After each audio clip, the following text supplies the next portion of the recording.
Allow the children. It's okay. It's okay. Off your mind. It's okay. She off your mind. Like me.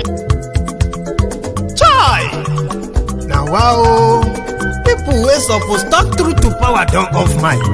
And if we talk, now 500,000 they go summer us, call them hate speech. But fear not, my ego don't come. Ingo torchlight every corner, nooks and cranny of all these bad people where they spoil our country.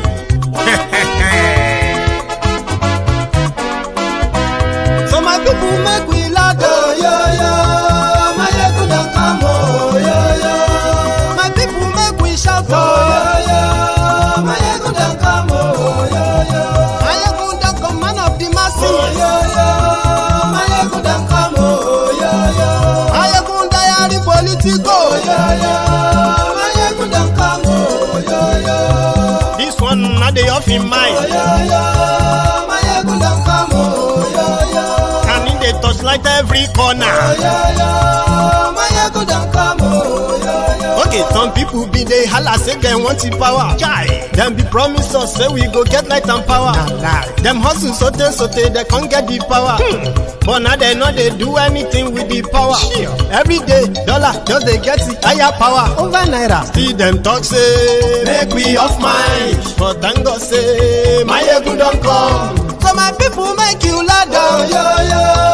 My ego don't come, oh yo yo. My people make we shout, oh yo yo.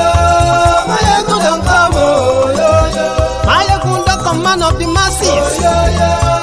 My ego don't come, oh yo yo. My ego die the politico, oh yo yo. My ego don't come, oh yo yo. This one not they off in mind, oh yo yo. My ego don't come, oh yo yo. Person where they do evil, no one make person talk. Them say that my egun, that man too they talk. He too they talk. Say my egun diary, he they hot like pepper. But every day then they take money in bulk. Poor man picking, they the street they hawk. Still them talk say make we no talk. But thank God say my egun don't come. So my people make you laugh, oh yo yo. My egun don't come, oh.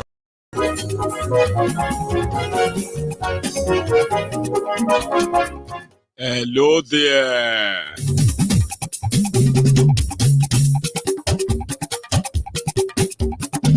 Mayegun la wa mo la mo dodododo. Mayegun diary, Mayegun number one. Mayegun la wa mo la mo dodododo. Mayegun diary. Good morning to you, good afternoon to you, and good evening to you from wherever you are watching from. This is Mayegun Live. Lórí Facebook, lórí YouTube. Mayegun diary, Mayegun number one. Gbogbo bó ṣe ń lọ ni Mayegun já wa sí. Mayegun diary, Mayegun number one. Buhari is like, are you missing me yet? Mayegun diary, Mayegun number one. Bó bá ṣe rè, àní Mayegun máa wí. Mayegun diary. Allah, they say no, they finish. This past week, we have been on the issue of public officials abusing their power or shielding criminals who are above the law. And here is one again, honorable minister or horrible minister. Uju Kennedy. Mayegun diary, Mayegun number one.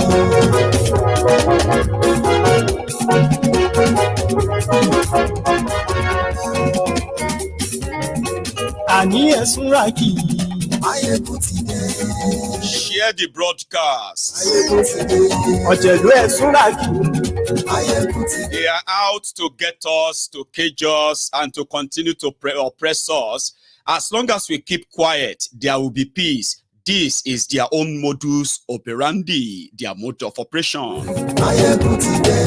Àní ẹ̀sùn ràkì. Mayegun ti dé. Bọ́bá bá gbé wúrẹ́. Mayegun máa wí. Àní ẹ̀sùn ràkì. Mayegun ti dé. Ijó ìgbádìí yẹ. Mayegun máa wí. And yes, you like. Palliative wahala, palliative wahala. This was about 2 weeks ago. We were talking about palliatives, rice, palliative for subsidy. Anyway, we thought that was it. But in the last 48 hours, because of subsidy palliative, they have broken somebody's head. And she's a commissioner in Ondo State.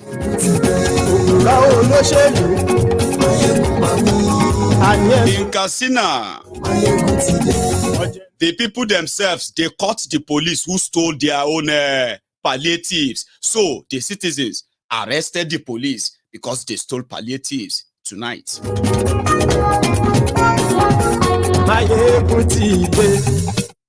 Mutideo. So good morning to you once again. Good afternoon to you. And then, good evening to you. This is Mayegun live. You know the ritual. Tonight's broadcast is going to be like that of a Sunday sermon. If you have your children around, even though we want to talk about the government official, trying to shot a victim and the victims of rape, sexual harassment, some people's children assaulted sexually, and the assaulter, the abuser, is being protected based on a phone call between the horrible minister, Uju Kennedy. So things will go south in the next 3 hours. And if you have children around, I know it is weekend, they're all home right now, getting ready to go back to school or go back to work, and on Monday, Abby, please tell the children to go and play. Because things can get, as usual on Sunday sermon, we know the hold bar. Thank you very much for your cooperation. Now, have you read the caption of the broadcast? The description and every other thing within? Have you liked the broadcast itself? Have you liked this video? Well done. Now, in Nigeria, sexual harassment is a subject that those who are victims of sexual harassment, they ended up being those who get sort of gaslighted, sort of shamed. For example, right? Victims of sexual harassment, right, are blamed for how they are dressed, or why they went to a place, or why did they walk alone, and other things. Oh, they always wanted it, and so many other things like that. And in Nigeria, some smart people have decided to kind of give a name to that, and they call it rape culture. So the victims of sexual harassment and rape, they barely come out to speak out. The abusers, rapists in different places, and it has gotten to a stage whereby people now kind of have to read what they consider as sexual harassment or sexual favor. Do you get what I mean? Now, let me break that down for you. In Nigeria, students who have been either raped or sexually harassed by their own lecturers, only about 1% of them, less than 1% of the victims, have been able to stand up and fight their case, damning any public opinion about them. And in most cases, for those who have managed to speak out, they've mostly gotten support. I'm not going to say all of them. But the amount of the fight against it institutional fight against it is so weak in Nigeria that even those who are kind of saddled to fight and prevent it, because of how the system is kind of skewed, right? You will figure out that they themselves have either abused someone or they have been abused in the course of them, being in public office like that. Like it's like rape culture. Like it's okay now. You enjoyed it now. She enjoyed it now. At least everybody is shouting rape, rape, rape. Did they force her there?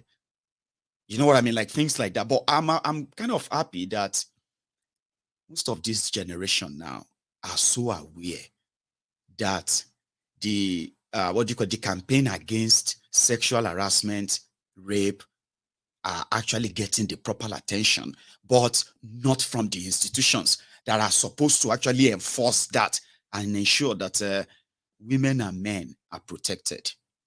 Now, when I say sexual harassment, the gender that is more in this basket are the women. There are also men who have been sexually harassed. So in Nigeria, if you are sexually harassed as a man, you are not expected to say much about it. So that is where the idea of rape culture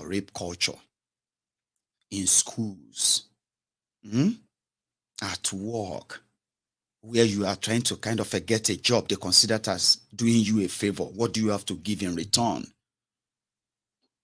And the society has kind of normalized it, that even those who are victims don't know they are victims.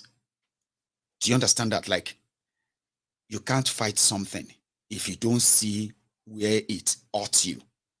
You can't fight or reject something if you don't feel like it touches you, right?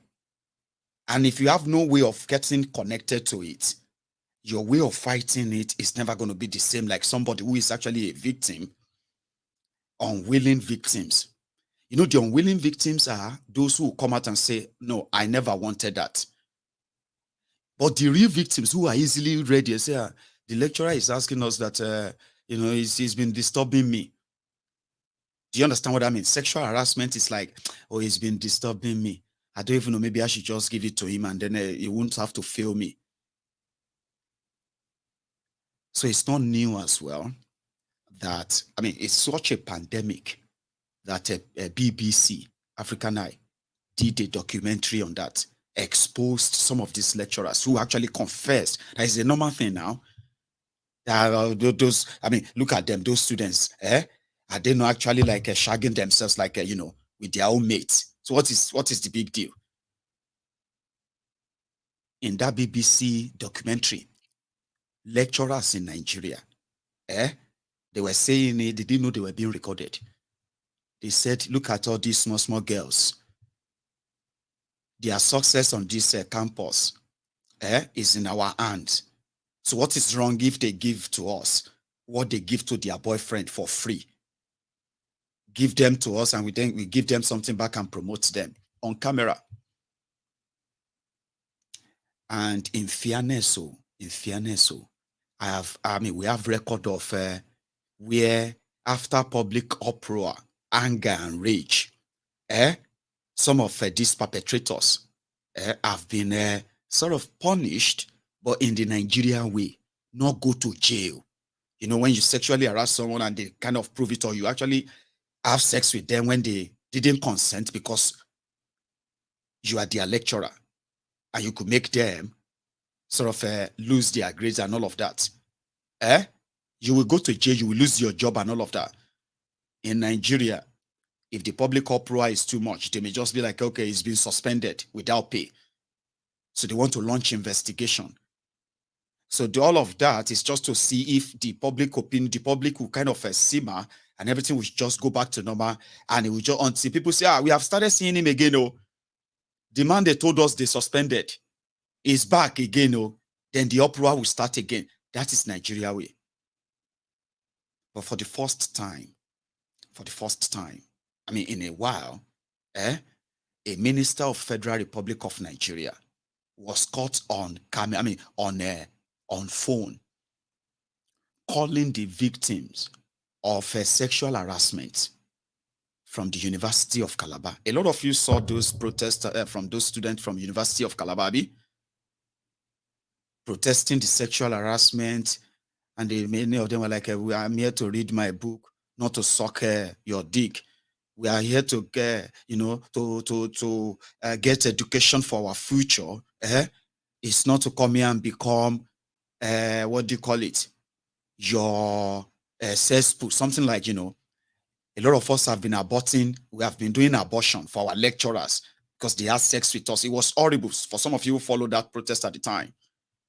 And it was the name of one man from, he happened to be the dean of faculty of law, law faculty at the University of Calabar.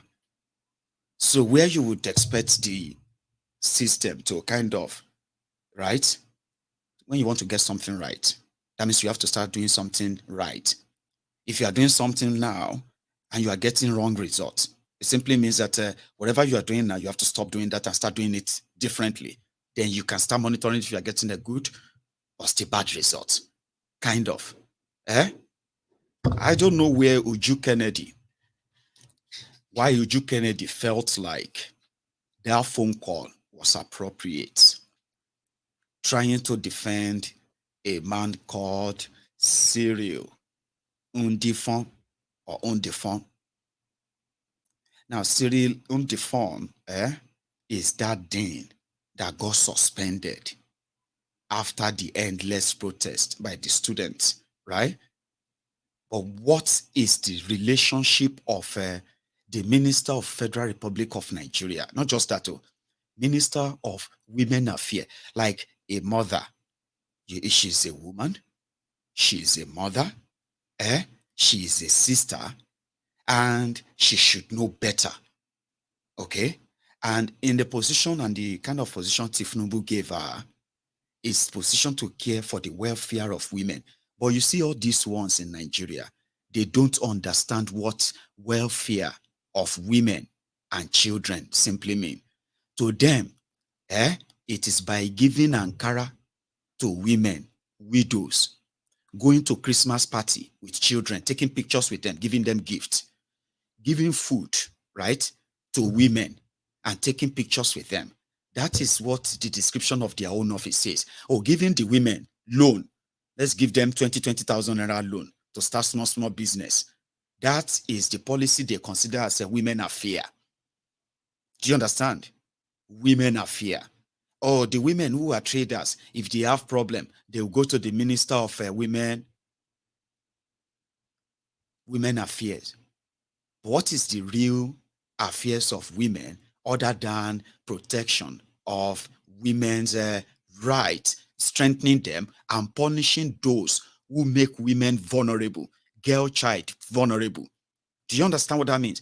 These are main policies that requires enough technical, the technical institutional know-how and readiness as well. They call it a political will, but readiness to say, listen, if you treat a woman this way, especially this way, if you sexually harass them, my ministry will ensure that you not only lose your job, you are jailed for that harassment. Even if it's going to be for 1 year, 2 years, I will do everything. I will write policies. I will do everything. And I will set examples. Lawfully, not grandstanding, not big man, big womanism. Institutional action. Those are the things that will change how women see themselves, not just that, and how women carry themselves around predators, rapists, and so many other people who unleash different violence on them. But our institutions, like higher institutions of learning, they are grooming ground for what you could later see in this society. Remember, when you see those who were cultists, you know that they will do well when they go into politics, because violence is not going to be new to them. Killings won't be new to them. They have already been doing that, okay, to flex their power and control and muscle. And they have done so without being punished, jailed for such, those crimes. Rather, they've built connections over time that they saw themselves, or kind of see themselves doing very well in politics. Women, girls from that formation age where you are like, Jambito, newcomer, new JJC, blah blah blah blah blah, to that innocent young girl to become somebody who is going to be turned into a sexual object in a way that she's going to see the world as, everybody want to take something from me before I actually get what I rightly deserve. Even when I deserve it, there is still always going to be remnant of some of them who are going to be sexually harassing me along the way. What is her offense? She is a girl. Now that's the world she's going to move into. If she's going to need a job and somebody says, well, if you want that job, that manager, you just need to find a way of making him happy. She's not going to be too surprised, because it's probably not going to be the first time she's been sexually harassed that way, because the system doesn't punish those criminals. Now, that's the society you have, where majority of those you finally see out there who formed what you see as Nigeria today, they are what? They are molded from those places. And those predators spend years, decades in those institutions, grooming young men and women into becoming the monsters that you have out there today. But when you see the brave ones against all odds, and they brave up, they brave up and they stand up and they face their own oppressors, despite the fact that this could cost them that same future that they believe sexual harassment is going to deny them. This also could cost them that. So they live their life in fear. And that victimhood is something that when it gains traction, whenever it gains publicity, the first thing people look for is the supporting system for the victims and how many victims are willing and ready to actually speak out. And when they do, would they get that solid support system? I'm talking about people who are going to make them realize that they are doing the right thing for speaking out. You are doing the right thing. You are a very strong person. We know this is not easy for you, but we just want you to know that this institution will be for you, will protect you to the end, and we will ensure that your abuser is punished for that crime. Now, if you build a society around that, it is going to be a different one than what you have right now, where people have no empathy, sympathy. When they hear things, they just kind of feel like, what did you go and do there too? Well, who knows? So maybe when you are collecting money from him, when you are collecting his money, so you didn't know that is going to ask for kiniko. So a society that is built that way. So you want to destroy his name. Why do you want to destroy this person's life? She the old thing pass say the knock you ni. She yourself no enjoy am ni. And you know say this man get family. Why do you want to break his house, his home? Why do you want to destroy his life? They don't consider, right, sexual harassment or rape, right? They don't consider them as something that actually destroy the lives of the victim. And that is why today, I will see it on social media. If you want to know this, you can go and do the experimentation, okay? There are different images. If you see image where a young man and a young woman, and this young man is pulling the pants of this young woman, okay? She's half naked anyway. So pulling the pants means they want to have sex. Abi? Now, the word consent. Consent. put that on social media, like you say, what will change your mind here? Ridiculous stuff among the young people, even old people. This one that you're about to take our pants off, what will make you change your mind? And then you see them, 2,000 comments, 5,000 comments, 98% of them, they will publicly be confessing to rape, that they are going to rape her. Nothing will stop me. This time that I'm already on gear 6, and I'm already on speedometer 100. Where say I won't enter? She can't say no, I'm not doing it. I'm gonna no kill you there. 98% of them. If you want to look for a problem, go there and say, what will make you change your mind? And you type it there that if she says no, if she says stop, do you hear that? We are both naked or half naked, even when we are both naked. And she says stop. That should automatically stop you as a normal human being. But when you say that, they will attack. Shut up your mouth, you are a liar. Yeah, it's a lie, it's not true. Because they know that the society is going to blame the woman and absolve the man. If you don't believe me, ask rape victims who have visited police station. From the moment the police start asking you questions, you are the victim, they just raped you. Maybe not you. Rape victim walk straight into police station in Nigeria. Yes, my friend, what happened? Please, officer, I want to report a case.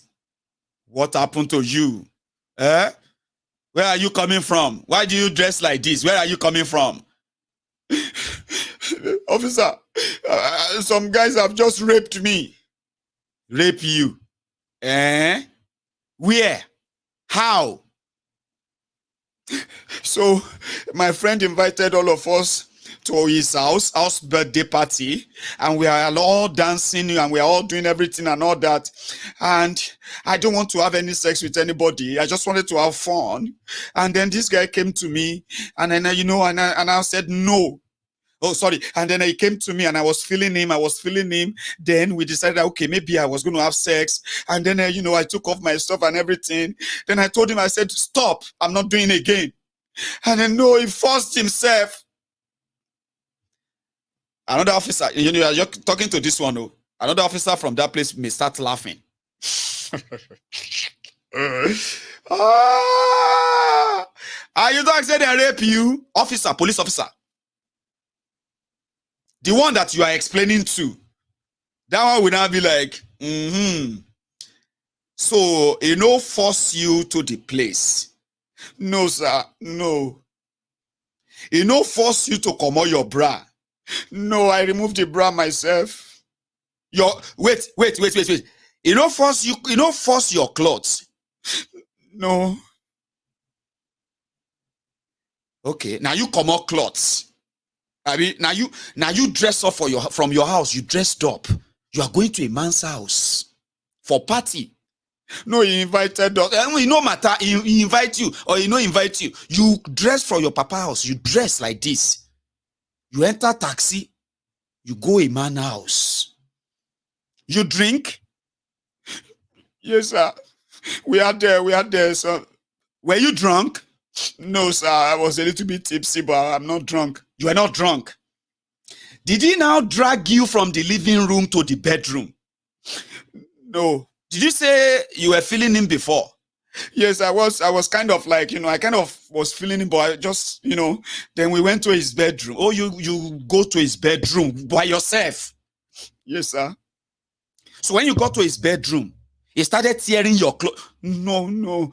So we started talking, and then he took I took my clothes off. You come out clothes inside in bedroom. Okay. What about your bra? Who come out bra? Me. Hey. Sergeant Roger. Come hear something. Oh, I beg, come. Call me Sergeant Peters and Sergeant John. Tell all of them, say, make them come. Call me just Jocelyn, Sergeant Jocelyn. Test just Sergeant Jocelyn, say, me come here too. Everybody come hear me. Oh, come hear thing here for police station. From there, you will know that you have lost the case. But I told him to stop. My friend, shut up your mouth now. That is what these small girls are doing. From there, police officer will be like, so that person that you go to in house, what kind of work does he do? Well, he's an IT expert. He works for MTN. So we see that he's a senior manager in MTN. Now so all these small girls, they do. My sister, if you know what is better for you, you better carry your 2 legs now. Come up for here before we arrest you for defamation. You want somebody's name. You run to police. From the, I am not making this up. I'm not making this. This may sound somehow. And that is why people always kind of already battle ready with the police. Whenever they finally found a victim that is ready to talk. Sure you get. This one happened. No, we are going to follow police. We are going to expose you. You cannot kill this case because that's what happened. Depends on who is who. Do you understand? So this culture of, do you want to go and get humiliated? So you would have to keep quiet. And you may not believe this. A lot of women today, who have been victims that have been shut up, this experience messed up the head of so many women that they are having problems in their marriages, in their relationship, simply because of the trauma from that experience. But you don't have institutions that actually see it that way. Bishop, big pastor in a church will rape a woman.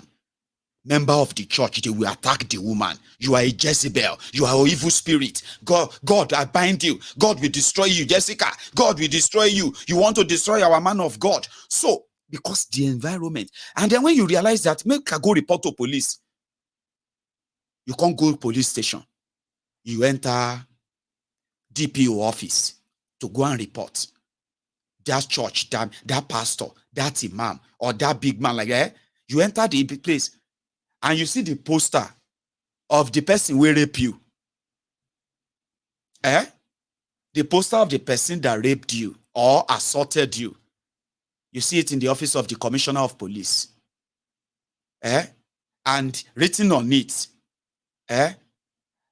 blessed be to this house, Reverend Father Gandoki. So you know that you are already lost. That kind of system have always been there, but it just hasn't kind of been up to. So who is Uju Kennedy, the woman that presented herself as the Minister of Women, the Minister for Women Affairs? And then they have this poster, this image. Whoever lies in this Calabar sexual case will go to jail. I will personally make sure that all involved in this shameful act shall be prosecuted and jailed. I am pleading with you. I want justice to be done. If you have complaints or you have anything to talk about concerning this case, head to the panel because the investigation is still ongoing. Go there and lay your complaints, but don't lie, because if you lie, I will ensure that you're prosecuted, jailed, if found guilty. Please note that this is a very big opportunity for us to put an end for this numerous sexual harassment or false accusation. We must have to get it right, and justice must be done. Whether you're the vice chancellor, whether you're the professor or the student, any of you that lies will surely be prosecuted, jailed, if found guilty. My name is Barrister Mrs. Uju Kennedy Ohanene, the Honorable Minister for Women Affairs. Justice. You get that? Still on the matter. But I played that clip first so that you can see the face of, they will say, oh, the horrible minister has said that anybody that lie, false accusation, false kiniko. We are talking about something that the school already established that. But the only thing in there is that this particular individual seems to be larger than the institution itself. So there are interested, there are interested party outside the school, individuals, which this horrible minister is one of them. Sure, you get. So the fact that she pretended to be interested, that video was made after the scandal. They made that video today, 2 days ago. That same horrible minister was calling one of the victims of that sexual harassment. I said one of them. We are talking about tens of women who have become victims of this individual. I'll show you his face soon. But let's go and take a call. Horrible minister. Hello, Patricia. Hello. Patricia, can you hear me? Yeah. Good afternoon. Okay, this is the Honorable Minister. Who? This is the Honorable Minister. I called you the other day concerning the rape issue. So why didn't you save my number, Pat? Hello? Ma? Pat, why didn't you save my number? I forgot. You forgot to save it. Okay, save it. Okay, I'll save it now, ma. Now listen, Pat. Both you and your other students relate to them that this particular case has gone very, very far. Let nobody go and give any false evidence to support anybody, because in the case now we're beginning to see that there's a lot of manipulation on you children. So please, if you know other students, you will tell. Let them know, because all I discuss with you people, I saved the discussion. Do you understand? And I'm promising you, I won't play it out in the open. Why I did that, in case somebody goes to convince you people to change your story, let me have evidence of what I discussed with you. Are you understanding my point? Yes, ma. So if you know girls that are getting involved, because your school is not saying they are not carrying out sexual investigation anymore, because I've gotten the truth out of the other girls. But what they are now carrying out is academic fraud, which wasn't the first thing they scandalized the man with. So I want you to be very careful. Don't let anybody use you in something you get punished by God. Because you're still a young girl, you have a long way to go. So if you know other girls, they may be calling for the academic fraud, talk to them to stand on the truth. Because I am out to follow this investigation to the letter. I don't want you people maltreated. I don't want the man maltreated. I want justice to be done. Okay, ma. Thank you, ma. You understand? Yes, ma. But I'm promising you, nobody will mess up with you here. Yes, ma. Thank you, ma. Save my number so that all of these days you come and see me. If there's anywhere I can be of assistance to you, I will do that. Okay, ma. I'll do that now. Okay, so call, if you know all the people this VC is calling, let them know they must stand by the truth, because whatever they say there, those people are dubbing it. And if it is not the truth, I know how to get the truth from them. So if they know they have nothing against the man, they had better dodge going for that ticket. But if they have something against the man with evidence, they should go there. You understand? Yeah. But by recording those things, and if it is a lie and you found that person will definitely go to jail for false accusation. Okay. It's a jailable offense. All right, ma. I understand, ma. Thank you, ma. Okay, my God. So I want to help you understand that psychological, what do you call it? Manipulation there. She was talking to her like, I know you and other students who have made accusations. Okay.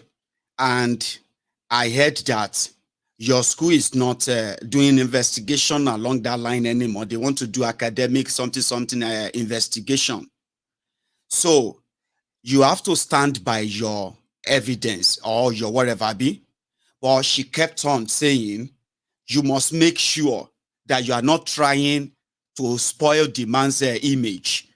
You must make sure that whatever you want to say is the truth, because I will make sure that, those who are working to tarnish the image of the man.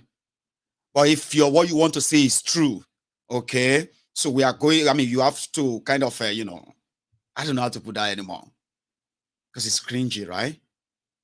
A victim, somebody call me on the phone. Listen to me. Are you hearing me? Okay. If you believe what you said, it is true.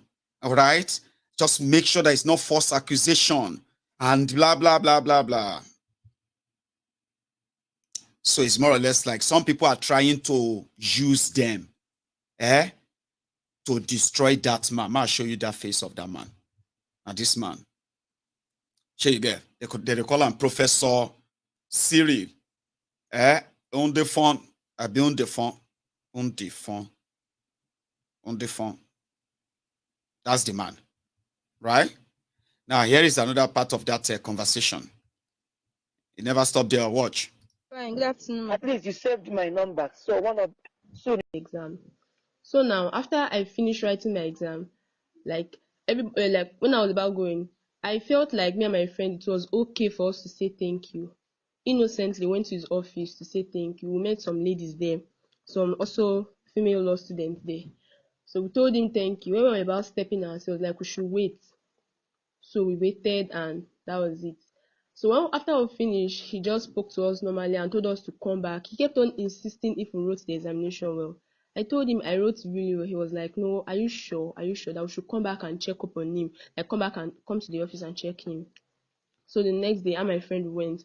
So when we got there, he sent my friend to go and look for somebody. Then only me now followed him to enter the office, and he locked the door. So when we got there, he was like, give me a hug and stuff like that. Give me a hug. So I felt like it was innocent hug, and he hugged me. It was so tight that he was more like he was suffocating me. The hug was so very tight. He was pressing me to his body, and he started kissing me, like kissing my neck and kissing my neck. Then after then, told me to sit down again. Then he started kissing my head. Then he brought his lip that I should kiss him. I was like, sir, no, I cannot. So he started struggling. He noticed that somebody was at the door. He asked me to go and open the door. Luckily, my friend now came, so he now stopped. Then that was how he now collected my number and was like that he knows that we didn't write well, that he can help, that I should send my matriculation number to him. So he invited me again to his office. That's like the third time. So when I got to his office, because that day my friend couldn't come. So why did you go again? He told me to come. He sent me a text telling me. He was the one who asked me to come. Mm-hmm. So when I got to his office, because my friend, we were supposed to go together, but she said she didn't have fare, like transport fare to accompany me. So when I go there, I explained to him that she said she couldn't come, that she doesn't have fare. He was like, he doesn't want her, that it was me he wanted.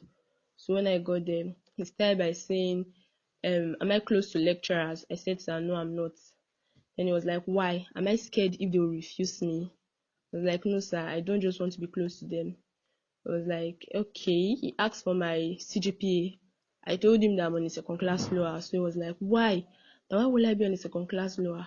That nobody cares how I get my grade. That I should just try everything possible to get the grade. That in life, everybody is paddling their canoe. Nobody cares how you get the grade. Just make sure you get it. That, do I have money to sort my courses? I was like, no, sir, I don't have. Then he was like, why don't you use what you have to get what you want? I'm like, sir, how do you mean? He said he does not know. But why am I dulling? He asked me where I'm from, because I'm actually from Edo State. So he was like, why are you dulling? Your mates from Edo State, they are doing things in the faculty. They are very smart. Why are you not smart? Why are you so dumb? Why are you doing all of this? You think he now told me that the world does not favor the second class lower. The world only favors the second class upper. That I should make sure I do everything possible to be on the second class upper. Like I should make friends with lecturers and stuff like that. Then he asked if I was a virgin. I told him no, ma. So he was like, okay. Then when I was about to go, that was when he now told me that I should send him the matriculation number on WhatsApp. I sent it to him on WhatsApp. Then when I was about to go, he was like, come and give me a hug again. When I gave him the hug, he started holding me and touching me and started to kiss me again, kissing my neck. he brought his lip to kiss mine. I was like, so no, sir, I cannot kiss you. He started struggling. Then after then, he now turned me and held me so tight again. There was like, make sure you come and visit me anytime you are coming, anytime I come back. Because that time we were done with the exam, so people are not in faculty. So it was like when school resumed, I should always make sure I come around to visit. And I told him, okay, sir, and I left the office.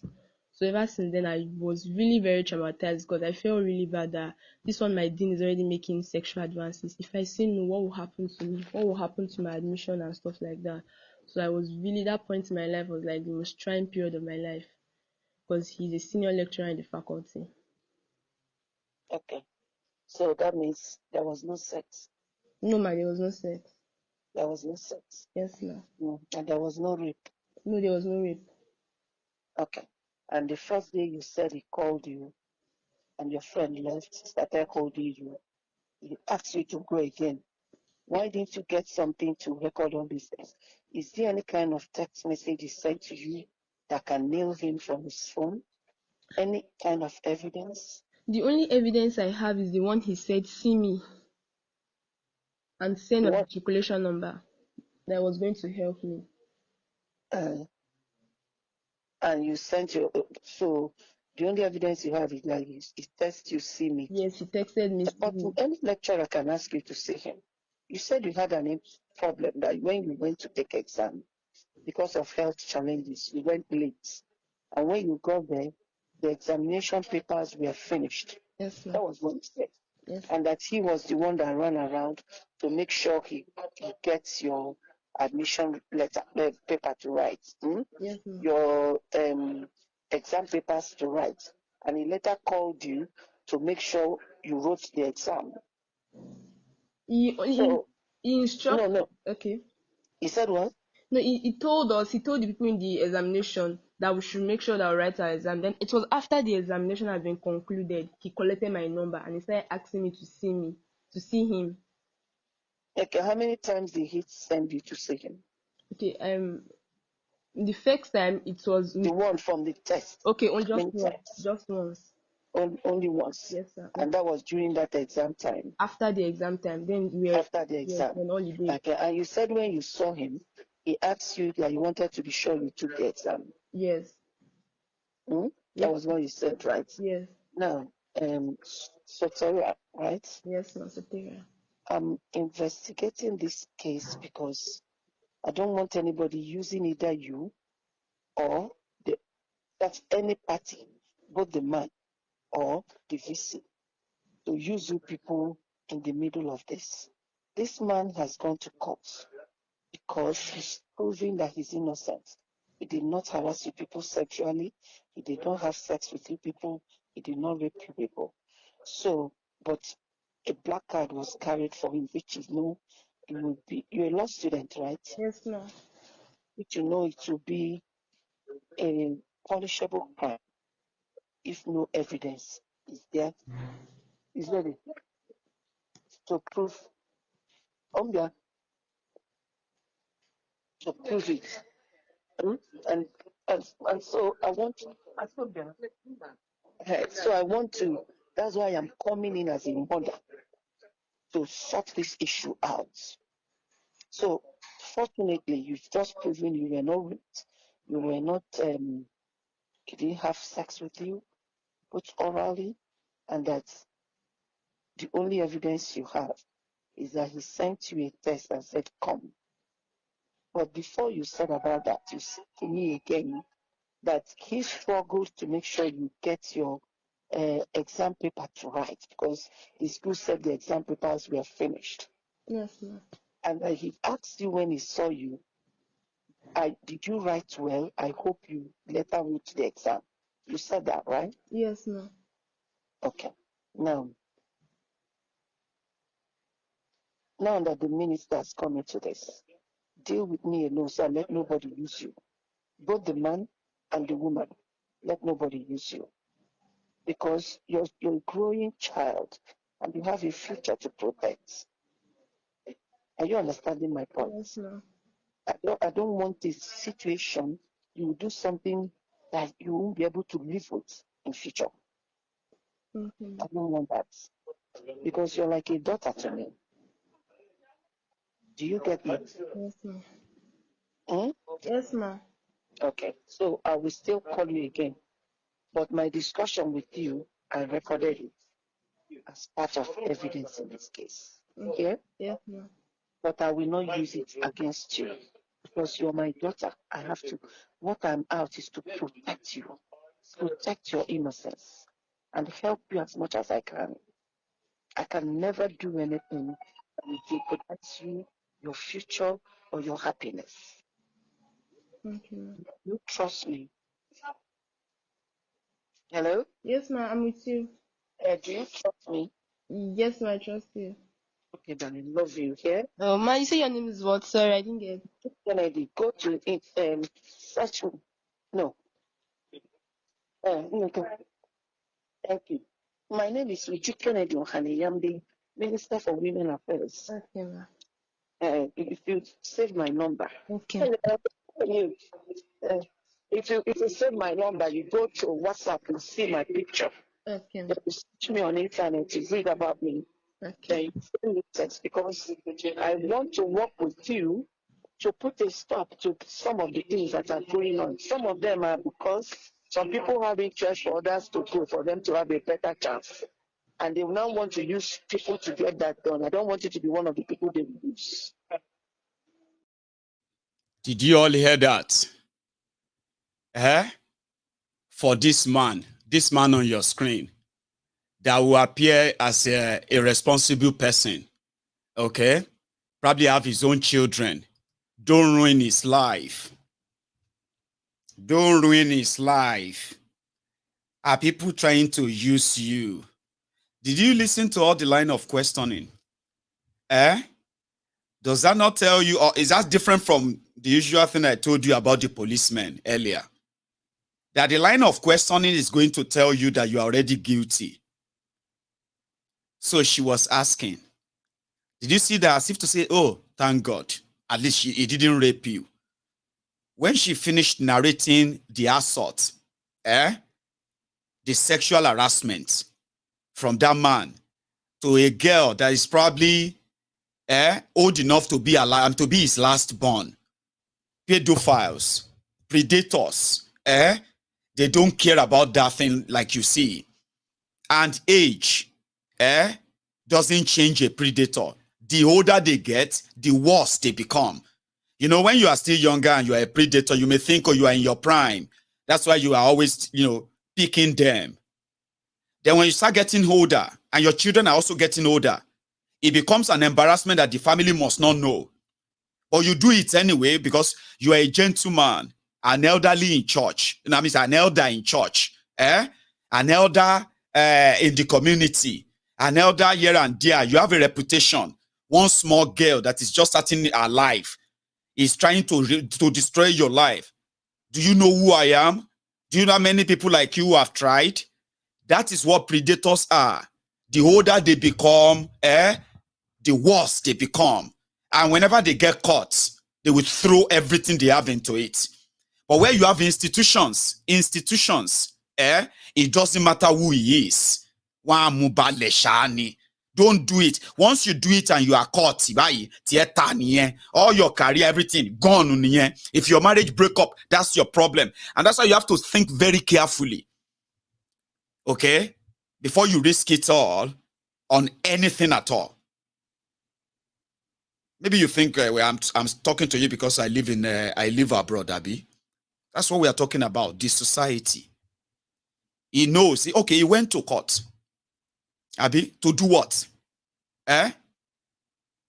To tell the court to stop any investigation against him.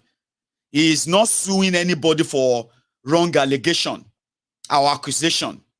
He is not suing any of these victims that they are wrongly accused. No, he went to court that court must tell his employer, University of Calabar, that they cannot suspend him or sack him because of this allegation. And you know it is Nigeria. The court will grant the judgment. But Honorable Minister is more interested in, okay, there is no rape. He didn't rape you. He only press your breast, press your body, Abi. But he said he didn't press your body, that he only called you to ask you about the exam.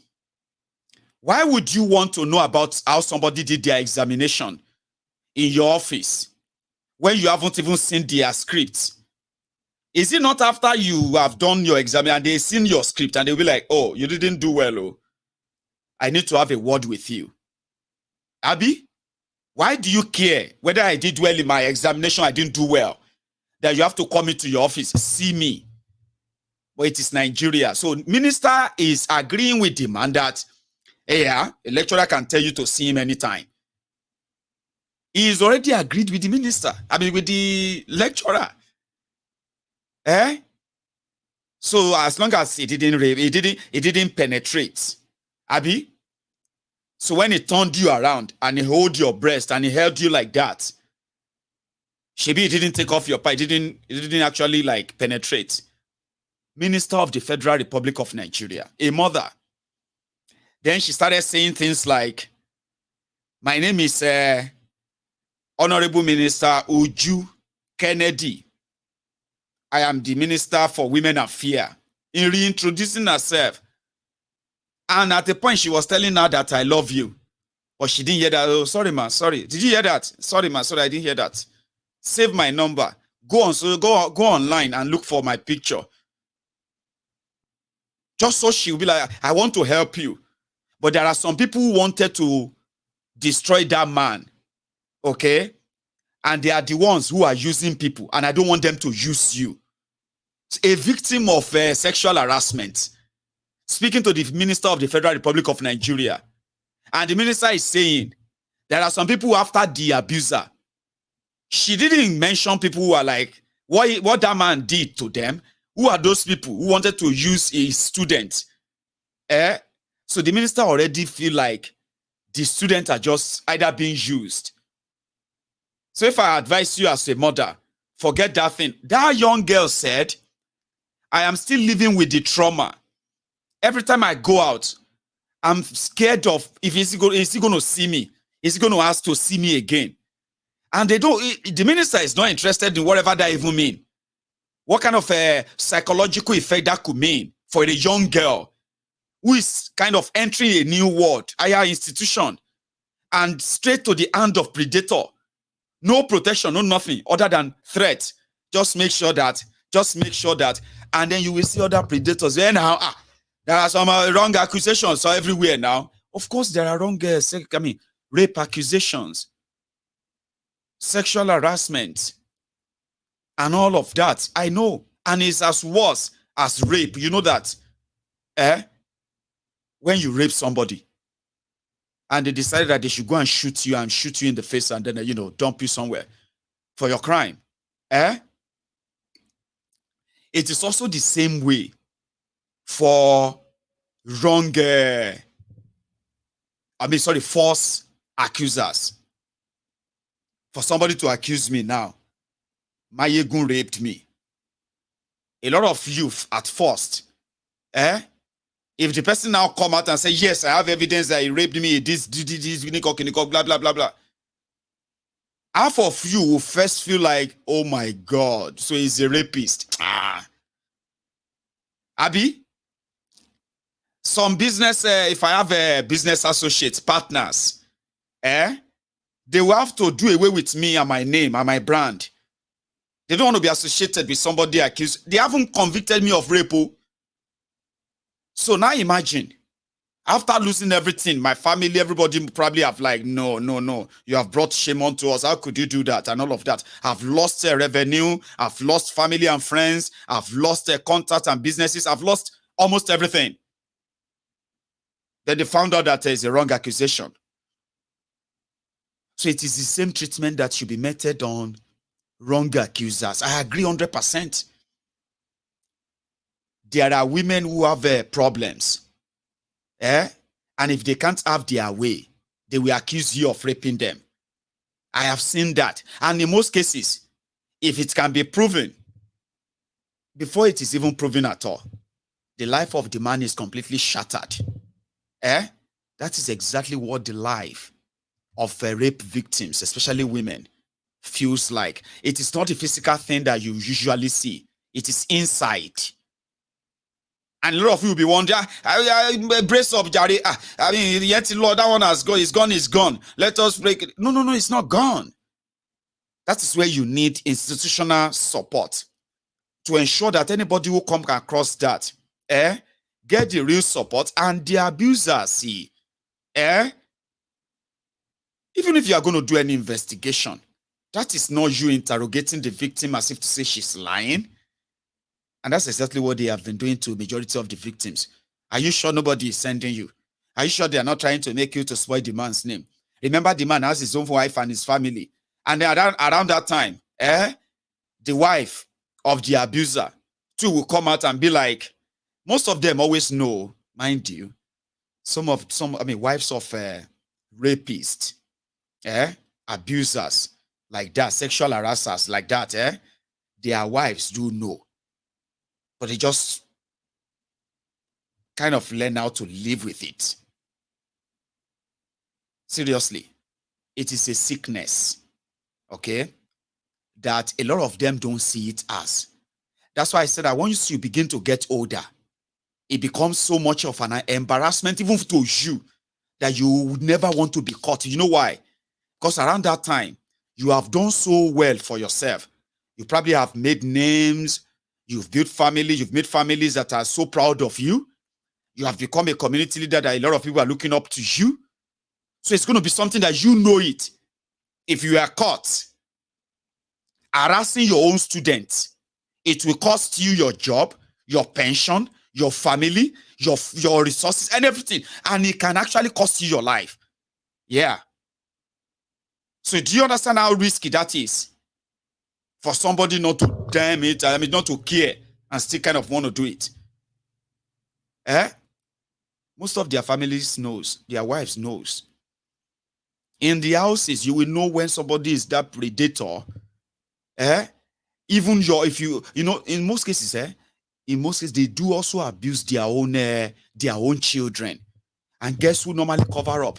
They don't want their family to scatter. They don't want the world to come and shame them. They don't want, so they will make it look like let us just keep it inside and protect and continue to protect a predator until one day, they have accused her husband of being a rapist at work. She knows. Women knows. You are watching me right now. You know I know what I'm talking about. You women knows your man. You know your man. And most of the time, you tell yourself, that's why I'm praying for him. We are always praying for him. We are always praying for him. Abi? Even though it looks normal anyway, when some of them will just be like, this are papa, or this are this, even though it's so kind of, at the time, it's like what women kind of take in, our mothers and all that back then was your husband may be working in Abuja, sure you get, and then you and the children, you are living in Lagos. So one of these days, your husband is just going to walk in one day with this grown-up boy that your last born at home, that is older than your last born at home. And he will say, darling, forgive me. You see, when I was working in Abuja, I had this girl. She used to walk around our office. So something happened 17 years ago, and he became this young man. I want you to forgive me. And the rest of family are already there. It's our blood, dude. What are we going to do now? My wife, our wife, just for the sake of your own children, your family. Where are you going to go now? You have 5 children. Is it because of this one alone? And all of that. So our mothers kind of always take them in. Like that. But there is more they take in. They take more in. I'm talking about those who are like men with very, very bad characters, bad attitude. You will see their wives, they will turn to prayer warriors. And you know they are the top of their prayer points. Father, Lord, please. Number 1, help me protect this man. Number 2, God, anything that is going to actually make him get to be punished for his character. Father Lord, change him. All this is problem about women. All this complaint that we are hearing from his place of work. Father Lord, we pray. We want you to touch him. We want you to change him. They are praying for a man that is a predator, a rapist. But he's not seeing it as that. A man that walks about and feels like women are just what? They are just like, what do you call it? They are just like fruits. You know? Sometimes you can just pick the strawberry. Sometimes you can just pick the mango. You can just pick this or that, whether they want it or not. I'm a man. Look at me.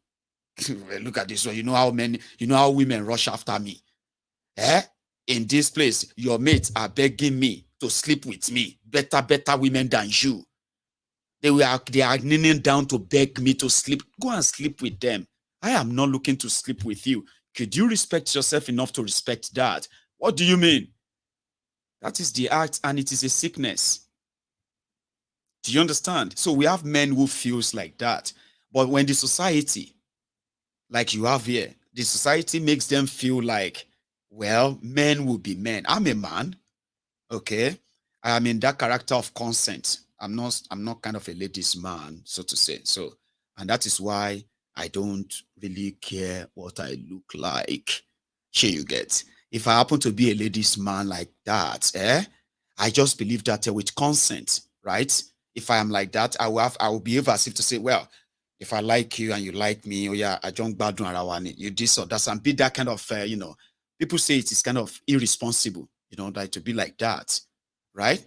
But in that world as well, if I'm living that world, there's always going to be that mark.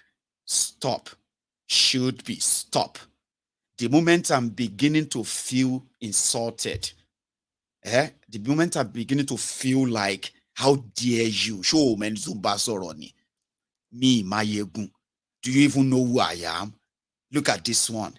I'm trying to talk to you. That is sexual harassment. And if I don't see it that way, that means I'm already having a problem. Here you get. And with time, I'm going to grow further into taking it. If I can't have it, I'll take it. Here you get. So it will just be like, okay, I'll be your friend. Oh, Mayegun. Oh my God, Mayegun responded my message. Oh, Mayegun, I love your program so much. You are such an amazing blah, blah. I say, thank you. Send me nude. Mayegun. What about your wife? Send you. Mayegun, send me nude. People send me nude all the time now. They send me everything I want. I say, Emma Mayegun can respect it. She is actually an irresponsible fellow. Okay, if he's an irresponsible, that's the sickness. So it goes on like that and that and that and that. And I started growing the sense of entitlement. When you say no to me, for example, I'm like, okay, I want to meet you. To you, you are meeting Mayegun. To me, I'm already busy with your photo. On your social media. Yeah.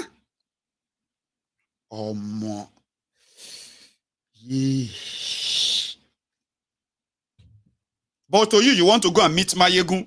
Oh, Mayegun, this is the best day of my life. Don't worry, you will have more best days. What do you drink? What do you like to eat? What would you like to drink? Sorry, I don't know this place so much, so I'm in my hotel. And then somehow, because I'm already entitled, I'm already seeing myself as this Mayegun, this something. So you are in my presence. You're already showing that and being like, hey, Mayegun. You know what I like about you, that your program. You know what I shaking top where, and then you begin to wonder like, no, no, Mayegun, no, that's not my plan. No, Mayegun. See, I like you. I actually do. But it's not, no. I said, what do you mean? No. I called you. I came to this place because of you. What do you mean you come here? Entitlement. Motini problem, yeah? That's sickness. A lot of people don't see it that way. Until it becomes a problem, to the embarrassment, giddy. Then they begin to wonder, why did she do that? How come she's like that? She hates me. They are looking after, they want to bring down my glory. They want to spoil my name. I'm my enemy. I know, say some of you, my friend here, my aboki here, you go defend me. You like Mayegun too much that even if they say I tried to rape somebody in in London hotel. I know some of you that will say, I believe that Mayegun can never do that. Even if it happened, I know that Mayegun will have a reason. Mayegun is a very smart person. He won't do, because you love me so much, Abi. You will not probably tell me that Mayegun is any problem. Ofi yawe in Glasgow. You left your wife in Glasgow. You drove 400 kilometers to London to go and meet a fan. And then you wanted to force her. What's any problem? I'll tell you, brother. Do you understand what I'm saying? These are the symptoms. These are the society, what the society is and what we normalize. And when you now see people who are supposed to uphold something and protect the girl child in that way, let the young men understand that you can have what you want as long as you have consent. A lot of people will tell you, I don't sleep around because of diseases. No. About life has advanced more than that, okay? Like, do you have options? If you want to be sleeping around, you have options to protect yourself and stay safe. Just turn yourself to Nakademus and all of that everywhere. Baba, you can do that. But there's something you must know. Men and women, boys and girls, learn to know what is called consent. Because you see, you will find yourself in place of work. You will become senior project manager, where people will be under you. That is when you learn responsibility to say, okay, yeah, consent. And that is what makes responsible citizens see. So if you want to say, about me, I won't chop everything while they available, then don't get married. Marriage will put responsibility on you. Sure, you get. So therefore, if you are caught sleeping with your secretary, sleeping with your co-worker, sleeping with your project assistants and all those people you meet, don't get surprised that your wife says she's going to leave and she's going to take the children. Don't get surprised that the organization you work for are now feeling like there's conflict of interest, you have to lose your job. Don't feel surprised that when you do all of that and you want to go back to your wife, they can come back and say you raped them, even though you actually, you know what I mean? They tolerated you based on that relationship you went to have, even though you are married like that way. So if everything will have their own consequences. But when you have the society where they say, but what about you? Are you sure? Are you sure he pressed your breast? Yes, he pressed my breast. Is it just that his hand just touched your breast like that? He hold your breast like this. Make sure you are saying the truth too, because this thing we are talking about, you can go to jail, and I don't want you to go to jail. You are a young man, I'm a young woman. Do you understand the concept? What I'm trying to say here now? Because the man she's trying to protect, didn't think of all the consequences of what if these things comes to this. Is the one who a lot of people who are like that, predators, rapists, and then all of that, yeah. Majority of them are those people who have a lot to lose. And I wonder why you won't agree with me that it is a sickness, it is a problem that then put the lives of our young men and women in danger that you can witness today. Damaged girls, damaged boys. Who are those damaging our young people? Who are those damaging them? Are they not those who are supposed to kind of mentor, guide, and, prepare them? So if these people who are damaging our own children in these institutions are more protected than the children, then the institutions now have to go. Do you see that now? Such system and its victims, such system and its victims, they don't discriminate. What I'm saying right now, a member of your family somewhere, extended, nuclear, or whatever, she's probably suffering same in the hand of one married man, senior person that people are looking up to, and they cannot get out of there. Sure, you get? Because getting out of it is more or less like losing everything that they've learned. And a society that protects people like that in government, in courts, just like everywhere, everywhere Nigeria team. God damn it, man. Everywhere about Nigeria, lotin fault, lotin injury. That people have decided to sort of live with it. You know, what killer the fish? What are we going to do? And what do you want us to do? Because nobody is really ready to look at all I just listed to you right now critically and realize that it doesn't take any rocket science. But Nigeria is a place where anything goes. The other day, they went on to say they shared 800 billion. 800 billion naira to fight palliative, subsidy palliative. Life of the people, inflation, cost of living, and everything. Everything has skyrocketed. But they are sharing rice to them. Story about the rice is long ago. Some people are getting bags. Some people are getting cups. Sure, you get. Some people, they just take pictures with the arrival. They don't get anything. I thought we are now over the issue of rice palliative, rice everywhere, rice, Abi. And the people we don't get the rice are complaining. We don't get any rice. So I did not receive any rice from them. Oh. So are you sure? Trailer rice, 3,000 bags. 3,000 bags, 5,000 naira, 2,000 naira, and all of that. You don't collect anything.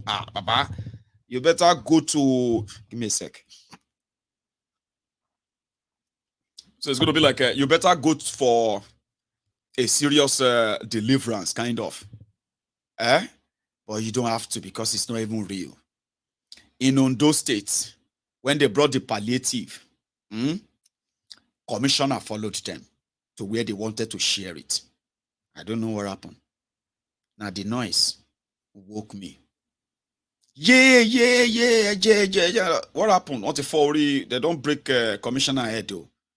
But now woman, that's why you shouldn't laugh. Please don't laugh. They said that Madam Commissioner, she is trying to control them. Or the sharing formula didn't go according to expectation. I don't know what happened. I'll go look for that clip. Have you got a 40 commissioner?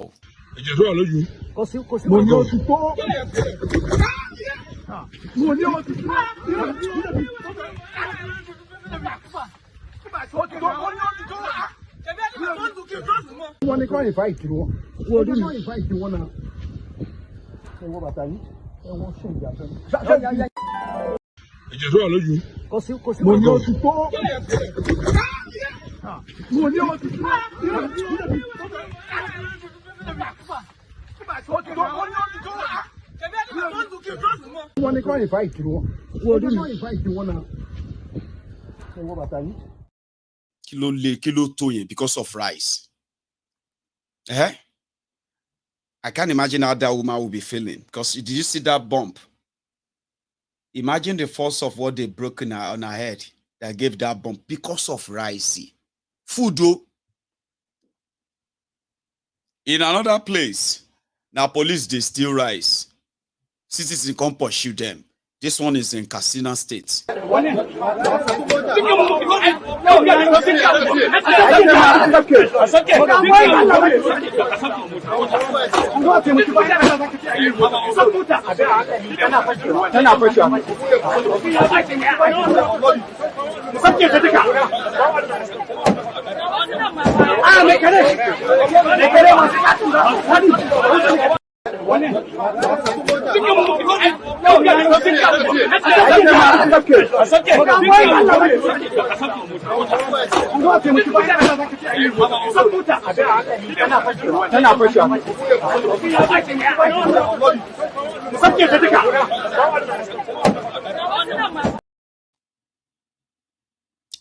Policemen stole bag of rice.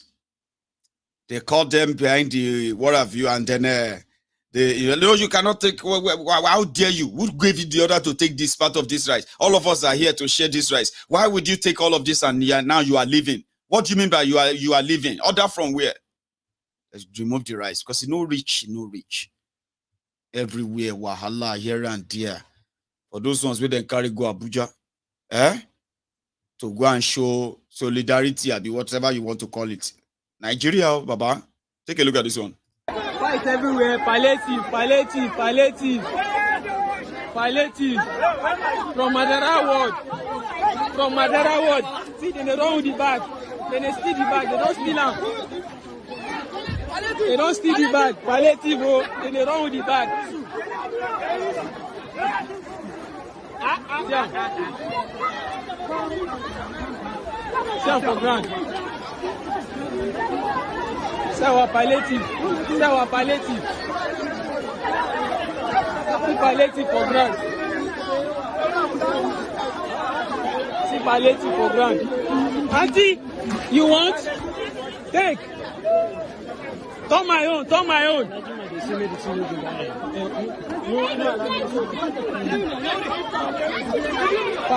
Palliative.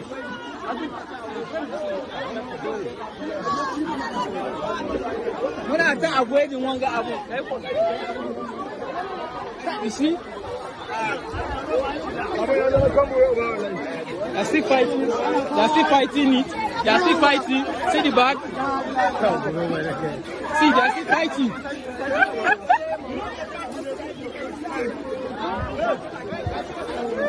They're still fighting. Palliative.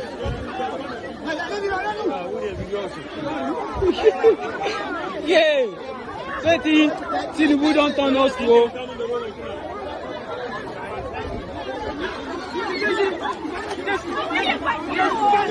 They still run with the back. Hey. It's happening. Our palliative. Old woman don't fall.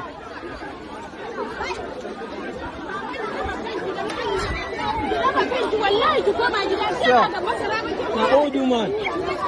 Mama, no kill yourself. Kiankuri, no kill yourself. Kiankuri.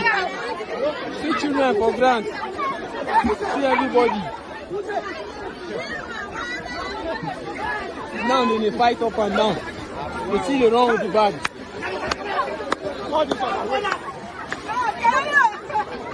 Go down.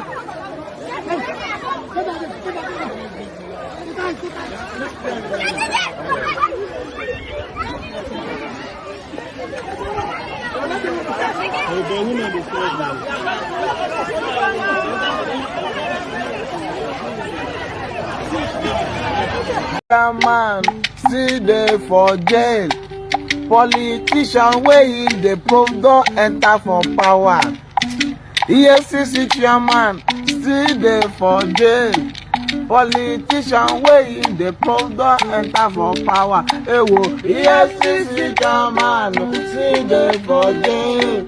Politician way in the probe don't enter for power. EFCC chairman, still there for jail. Politician way in the probe don't enter for power. If you do government work, you go carry am for head, you. Maka one day, I got Bokwagi na my own. In another government, you hear why you one day more. One day, I got Boggy na my own. Yes, the German, no there for jail. Politician, why you man, see there for jail. Politician. Where the probe don't enter for power. Yemika Doso, the central bank governor of Nigeria.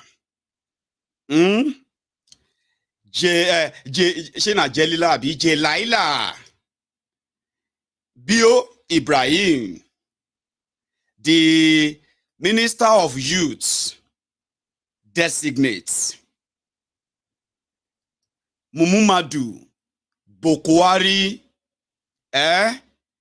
the lifeless breeding mannequin of the asshole rock former, and northern Nigeria, where the Muslim ticket, now we the Duam, is already turning to Another sing song, you. I'll tell you, it is called Yorubanization. They said that Tinubu deceived them by selling Muslim ticket to them. Okay? And now, Tinubu has been appointing the Yorubas into key positions, and he's been ignoring them. That wasn't what they signed up for. So I don't know if their voice will be loud enough, because Tinubu don't see shege for our hand already. Okay? But I believe this is all, the sentiment on which they want to build their supposed rejection of Kolu on. Good luck to them on that. But I am a revisionist. That's why a lot of them don't like me. They forget something. Let's move on. Move on. Move on to where? Revisionist. When Buhari was wrecking and ruining and destroying Nigeria from every part, removing it part by party. I remember the famous word then was Fulanization. It was, it's just like it was deeper than that. So when we were talking about Fulanization, it came with an agenda of subjugation and control. Something that makes some Fulanis to feel superior. Remember? Every time. Breaking news. Buhari has nominated Abubakar Gafaru Sulanko from Borno as your NSA. Buhari has appointed Jumia, Jumia Shekau as the central bank governor. People, all of us will be like, another Fulani agenda. So those who were Fulanis, or those who were from northern Nigeria, who were not Fulanis, but they're like all this Hausa and all that, who were APC, Egbekegbe member, it made them feel big. I remember very well, Fulani will rule you. There's nothing you can do. Whether you like it or not, a Fulani man is controlling Nigeria today. A Fulani this or that. It was a mad, it's a mad time.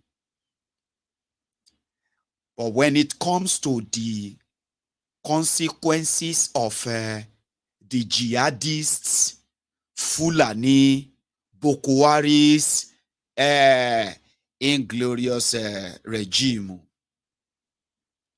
it did not spare anybody. The most victims, hang on to this, for 8 years, some of them will be like, you can all cry for all you care. We will continue to rule Nigeria because we are northerners. Person where they suffer poverty, where they suffer every consequences of all this bad leadership. But because he is from northern Nigeria, or he is Fulani, or he is a Muslim, he will jump into it. Cry more. Cry forever. Fulani will rule you forever, because he felt like he belonged to the team. You know that kind of thing, maybe say, people come out with their own jersey. Blue and white stripe. Blue, white stripe. Then, alaye where they wear blue, where they will come take white right on top of them. Because it looks like it blended with all of them as they are walking out, then it felt like I'm one of the team. No, you are not. That you are shouting APC, APC, doesn't make you one of them. That we actually like when they say, oh, we are doing this, Northern Nigeria is appointed for Minister of Clinical from Northern Nigeria. It's not you. Oh, a Fulani man is going to be the minister. Excuse me. A Fulani woman is going to be the Minister of Finance. And you, Fulani, you are celebrating, yes, Fulani forever. By the time that Buhari wrapped up the shenanigans, the nonsense, the terrorist government that left Nigeria poorer, more terrorized, and more corrupt, guess those who suffered the victim most? Northern Nigeria. It didn't make the life of a Fulani man better. Even though it felt like a Fulani. Why are you complaining because it's a Fulani? It's not because it's a Fulani. That you are a Fulani doesn't mean that a Fulani man is there because of you. If you are looking for a good example, Buhari is a very good example. Northern Nigeria became poorer. More Northerners were killed. More Nigerians from Northern Nigeria were kidnapped. More Northerners who are from Northern Nigeria, more Northern Nigerians, right? They become poorer and homeless. More. When a Northerner is in charge, when a Northerner is the president, the business of terrorism in Nigeria became multi-billion dollars industry under a supposed Northerner, where they have all the Fulanis here, Fulani here, Fulani there, Yoruba here, Fulani here, Hausa, Fulani, Hausa, Kanuri, Hausa, Fulani, Kanuri, Hausa, Fulani, Yoruba, Igbo, Fulani, and everywhere they say, hey, Fulanization. Well, Fulanization did not make the life of a Fulani better. Northernization did not make the life of Northern Nigerian better. It made it worse. So, my dear brothers and sisters who are Yorubas, welcome to the party. You still say you belong to the team. Yoruba no come. Buhari did it. It's our turn. It's Yoruba. Tinubu should appoint Yoruba. It doesn't mean that it's going to make your life better. Are you that dumb? Are you that stupid that you feel like? I mean, you shouldn't. You shouldn't be that stupid. Because when they talk about themselves, it's about themselves. You are just their meal tickets. Just meal tickets. Here you get. So you want me to go and vote for Oma Hausa Abi? So you want me to go and support Oma Igbo Abi? So I will leave my own. I will go and support Oma Igbo. I will leave my own. I will go and support Kiniko, Baba. So you think you actually share something with them? So last, the Northerners are now angry that Tinubu is appointing Yorubas. Those who are Yorubas are saying, cry you can cry you. Because to them, it's their turn, it's Yoruba turn. Yeah, let Yorubas be everything. Yorubas should be everywhere. Buhari did it. It's our turn. Let the Yorubas say, if it is Igbo turn tomorrow, let the Igbo put everybody their own there. And they are shouting one Nigeria, by the way, right? But you see that Yoruba man that is saying, yes, now, Buhari, look at the Nigeria that Buhari left. Look at the Nigeria. Look at the ragtag Nigeria that Buhari, So when Tinubu is now doing it, and then you feel like, it's the turn of the Yorubas. If you feel like that, here you get. Because you are just ordinary meal ticket for these guys. You are the reason why they keep telling themselves that they are fighting for you. I am fighting for my people. I am fighting the right of my people. The people of Ogbolongbo Kingdom. The people of Ogbolongbo Federal Constituency. I will never joke with the right of the people of Bewonton constituency. They call God Bemi Debe. The Lala land. You are the ones who make them feel. You are the one who is kind of making them feel like they are fighting for you when they are not. Ada is a Yoruba proverb. At the end of the day, when you get to where you need it, is where you are. When you get to the farm, right? Is where you are going to find out what it is like to have a dead tool. Do you understand? So, however, the Northerners are now saying, because central bank governor is going to be Yoruba, They said all the ministers that he has appointed, personal assistants, and the rest of them, they did the math. They said Yorubas are taking everything. Here you get. And it's true, it's their turn to come and shop. It's the turn of Yoruba to come and shop. That is to them. They said it before they came. But the Yorubas they are talking about is not you. It's not you. Would you mean that is not? They are not talking about you. They are not talking about me. They're talking about themselves. And for those who know Tinubu very well, go and check everyone around. You will see that there are those who have actually helped him in his criminal career. Okay? And there's no way he's going to bring any other people in. So if you know, and since those who have helped Tinubu throughout his criminal career, they cut across all of the part of Nigeria. So you're going to see them together, especially the Lagos. So there are some Yorubas are already fighting themselves. They said Tinubu is picking people from Lagos. Only people he knows from Lagos. He's not picking them the way it should be. Say, so when you hear Yoruba, look on, you thought they are talking about you. You'll find out soon. Or you're already finding out. But for the northerners who are crying, you know they learn, you know they get sense. Buhari have laid precedence of so many things that for those who have inside eyes, Uju, they will know that the foundation for the Nigeria breakup and collapse, if Buhari didn't do anything better, he didn't do anything good, that particular thing, he did that one perfectly well. Nigeria is on our way to perdition. And this Kolu and Co, they're going to help you there. So when you now see it today, you should have learned. Okay? You should have. When they were shouting Muslim ticket, you thought it's because you are a Muslim. God damn it, man. I remember saying it that time. They said, once they do Muslim ticket, they are going to turn Nigeria to no, far from it. Their plan is not to change you to a Muslim. Their plan is to have people that are going to support them in every criminality they do because they are Muslims. Do you understand what that means? Or you want me to re-explain that? I will explain.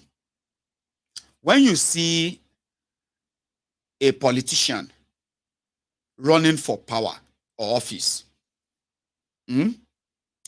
and they decided to play religious card, APC, Egbekegbe said, they played the Muslim ticket to win election. That's what they said. They said they did that to win election because they're northern Nigeria. They said it. And they were sad that after the election, they expected the idea of Muslim, this or that. The person who was talking was a Muslim. And he said it's not good for Nigeria. If you continue this way, it is going to further alienate Nigerians, divide them. But Tinubu and Co, they knew that already. They understand that. And that's exactly what they want to build on. That division. So when they, for example, if they say, oh, some people are killing people because, for example, let's use the Fulani terrorists who are killing people because of land. They need land for their cows. Okay? But government cannot stop them. So the only thing government can do is to give them the land. But what they didn't tell you is that it is not the Fulanis that want the land. Those Sadas, those one with cows and all that. It is the criminal politicians who have different interests they actually represent. Some of them, for their political survival, they are ready to pledge any part of Nigeria to any organization, whatever they represent. But it's not really about your religion. But once they want to do it, they want people to be able to say, if it's going to favor Muslims, then let us do it. Do you understand? When criminal politicians gain power, okay, using religion, and they have supporters who connect with them based on that religion, everything they want to do, like give your land away, okay, or give money to terrorists or pardon terrorists. Whatever they want to do or doing that are so alien to you. So many of us, like, why would they do that? Why are they doing this or that? But you are surprised that they always have people who actually defend them, support them. And you are wondering, what is the connection? Is it the poverty? Is it the oppression? No. A lot of them through religion. So that when they do that, they will think they are doing it for the sake of the Islam. It's going to benefit Islam. We have appointed Mukadam, Abdul Kadiri, Tanko. I know that man. He was a missioner for Nasfat. Great man. Very, very godly man. He's now going to be a minister. Wow, Allahu Akbar.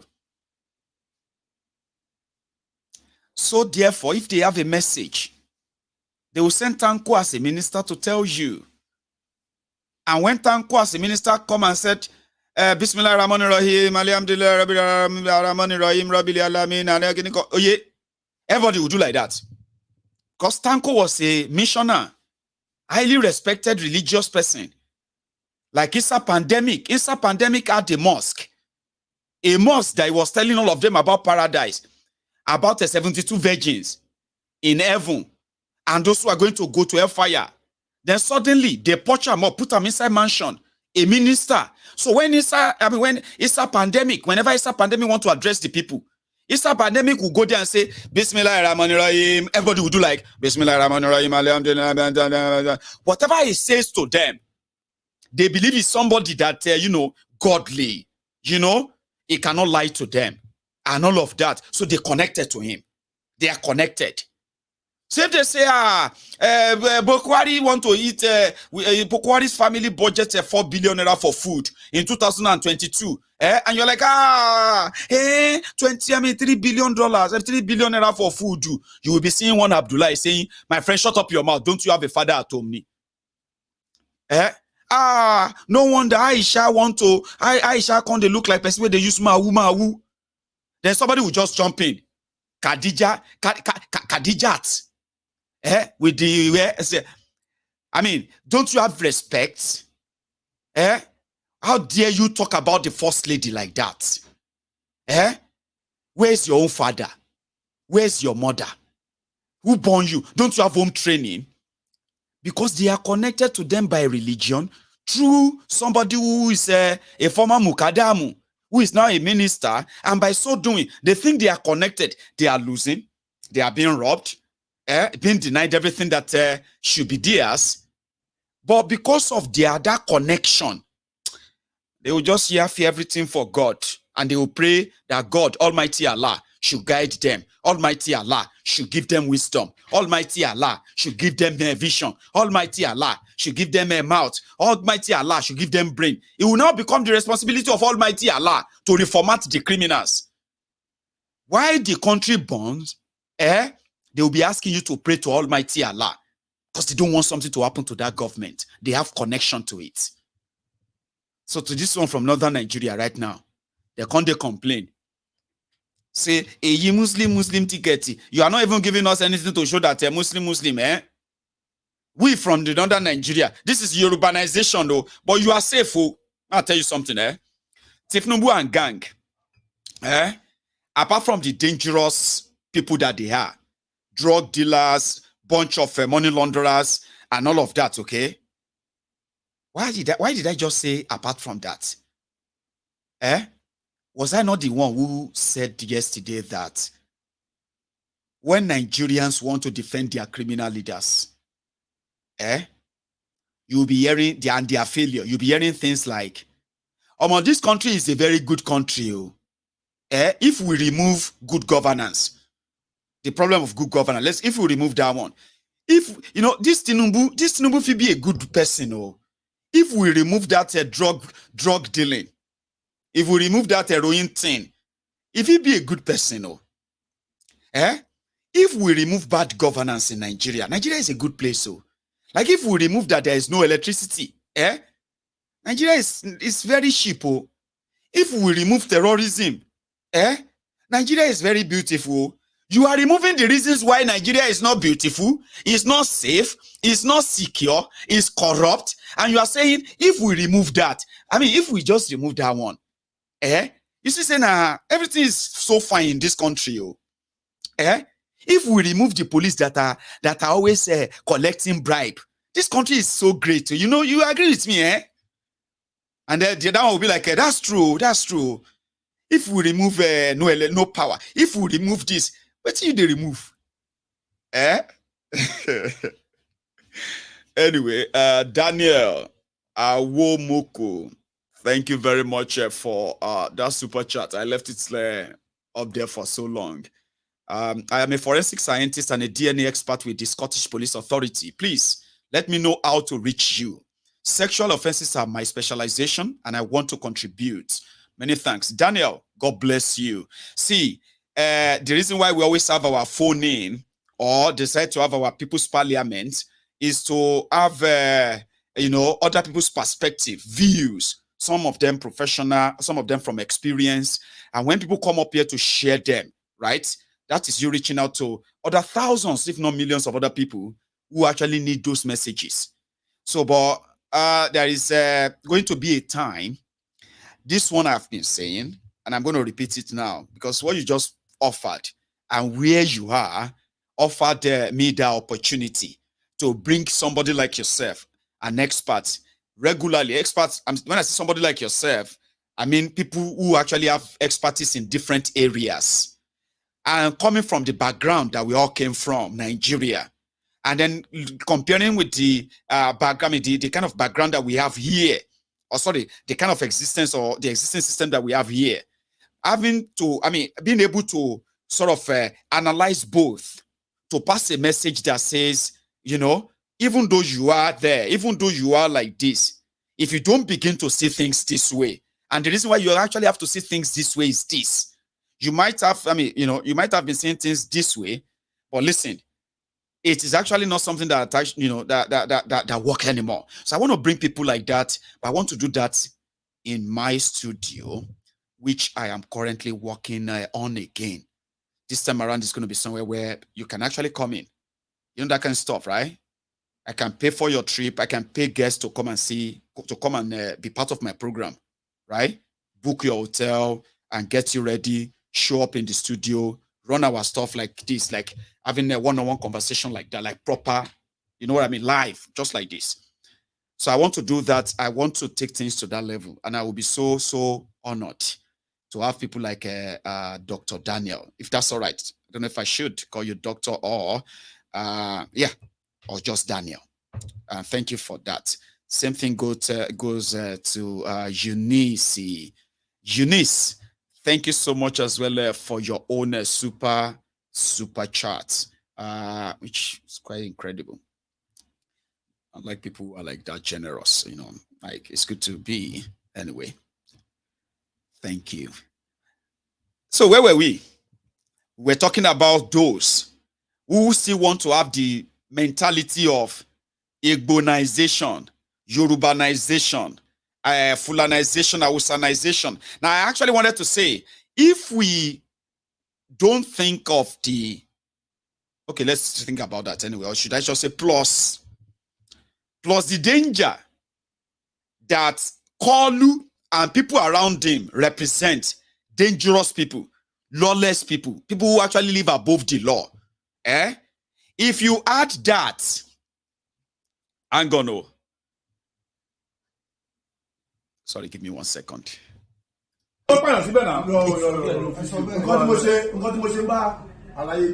Bàbá máa sọ díẹ̀ fún yín. Aláyé ló ń bá jà ló fi dá pé what are you saying? Ṣé ló wà ní fídíò yẹn? Ó mọ tó sọmọ ni. Oníkàdé sọ pé kọ́ wá gbọ́ everybody tó bá ti kúrò ọkọ̀ pa. Ó wà nù ẹ̀. Láṣẹ àwọn alálẹ̀ ló sọ bẹ́ẹ̀ fún alálẹ̀. Ẹ ti pé I'm getting to 24 years on truth. Orúkọ ìbàjẹ́. Kábíyèsí Ọlọ́run. Òun ló lọ ń coordinate fún Topaz. Àwọn wo ló lọ gbá Sọfíà Nuru? Owó Labi Salis. Òun ló lọ jókòó òun ló lọ jókòó pẹ̀lú oníbẹ̀jù tí oníbẹ̀jù ń pe owó labí salis pé gábà pé kinní kan kọ́ wá kógun já ẹ̀pẹ́ ó dẹ̀ kọ́ fáwọn ẹnu fídíò ó mọ̀ pa ok báwo ló ṣe di balẹ̀ ta ló fi ẹjẹ balẹ̀ lámìjà ṣé wọ́n ní balẹ̀ lámìjà ṣé wọ́n ní kábíyèsí lójà fi jẹ. tó bá kàwé dáadáa lọ wo dictionary kó lọ wo meaning ní interloper you are an interloper ọ̀bàyéjẹ́ ọ̀dàlúrú ọ̀dàlúgúnlẹ̀ sílùú ni ẹ. ibi tí bàbá ò tán mọ́ ìyá ẹ̀ ló tán mọ́ ọ́n bẹ̀. lẹ́bi tẹ́lu bẹ́ẹ̀ ló ní bẹ̀jú kẹ́kọ̀ọ́ gbéra ẹ̀sìn kò lọ ní òun lọ bá bẹ̀ jìjà. ìran ìbẹ̀jù I belong to it. More than the two are lórí throne. I'm saying it done my mouth. ọlọ́kọ̀ fi kẹ́mi sọ. Tí mi ò bá jọba bí wọ́n ti fẹ́ mú pé máa lọ jọba bẹ́ẹ̀ mi ò rọ́ ní nǹkan ibi ìbẹ̀jú náà ti lọ tẹ̀yẹ ìbẹ̀jú náà ti lọ tẹ̀yẹ ìbẹ̀jú ló agbélé oníbẹ̀jú wà lẹ́pẹ̀ẹ́ agbélé oníbẹ̀jú wà lẹ́pẹ̀ẹ́ tí n bá kọjá mẹ̀gẹ́ bí pé mo jọ́ ọmọ oníbẹ̀jú tí n bá ṣe ètùtù máa kọ́ sẹ́bẹ̀ ìran òdì tó ń jẹ òdì ńbẹ tó ń jẹ òun òdì ọ̀hún two boy family mi ni wọ́n ẹbí mi ni wọ́n.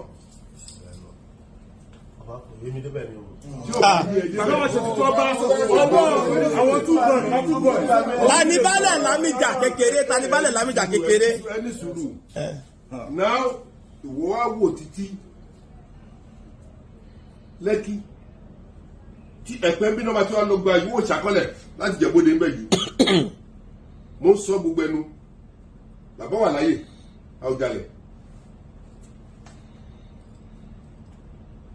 tó wá sọ pé ìbẹ̀jù gbogbo sọkúsọ tó ń sọ kí lè fẹ́ sọ kọ́kọ́ sí torí àwọn kinní kan wà tó yẹ pé ìwà snob ẹ̀ gọ́ọ̀mẹ̀ntì ló gbé lẹ́jọ́ gọ́ọ̀mẹ̀ntì ló ṣe gazette gọ́ọ̀mẹ̀ntì ló gbalẹ̀ èmi mo sign all the MOU what do you call it this is settlement gọ́ọ̀mẹ̀ntì dá padà fún mi láti enumeration until I appendix my signature. Nígbà tá a ṣe Dangote where are you people tó fi ọ̀bẹ àdá kọ̀ọ̀kan léyọ̀ kiri because àwọn development for ẹ̀pẹ́ division ọlọ́kọ̀ forí di dísù orí ẹ̀rọ pa dísù lé irú èèyàn burúkú báyìí ni níjọ́ ẹ̀fẹ́ ìjọ lọ ni one reason of the other mo tó dá fún mi lè fi va lọ tó lọ fi attack ẹ̀ ibi ni gbogbo ọ̀rọ̀ fúrísì ojú bẹ̀rẹ̀ èmi mo ṣe àjókòó before even moving to anyway, that's I'm so sorry to those who probably don't understand Yoruba. You see that guy kneeling down there. From what we heard, is is one of those political thugs, but who has sort of beaten more than he can chew. His name is Ibile. Can't remember his full name, but his popular name is Ibile, a popular land grabber around Lekki, Ajao, those areas, right? So there are those who are like going everywhere to say, take people's lands in the name of the king. He made himself ballet in an area that he wasn't, beat people up, and then, kind of set up a real estate firm that is basically there to sell people's lands and kill whoever they want to kill or threaten you to get you out of there. So it was so much that they did same just somewhere about a week or so now. And it was so bad that it could it kind of led to protests here and there that it became violence as well. However, that is the guy now like brought before the king, supposed owner of all the land. This is a Lagos State too. I'm talking about Lagos State because I've got a few things to show to you before I go tonight, by the way, right? Here, I'm coming back home. How do they move again? You know, see? Oh, that place very well. That place very well. Is it a person? Even that place, that is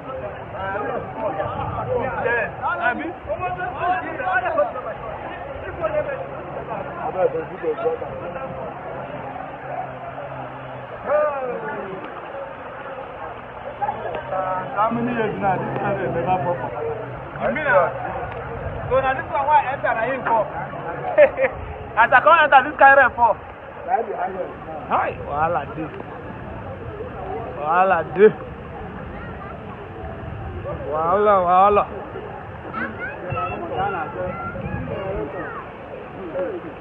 Ghana go. Hey. What is not here? Yeah. I say I want. Guys, not do that. This one. I'm going to go back this one. I'm going back this one, though. I'm going to touch that. And what's that now? You just said the pass this one. See, how to complete it Z. See how many minutes we will use. They go use can you go back? But finally we go back on.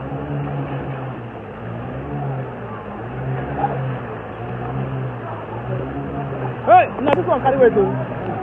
Oh man, guy, this one they carry leg. This one only they jump. No jump like that. If you carry one of your legs, come on.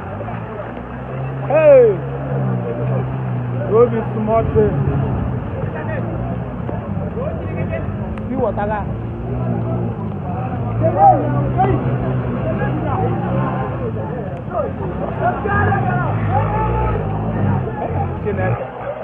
Nah, I have to go die.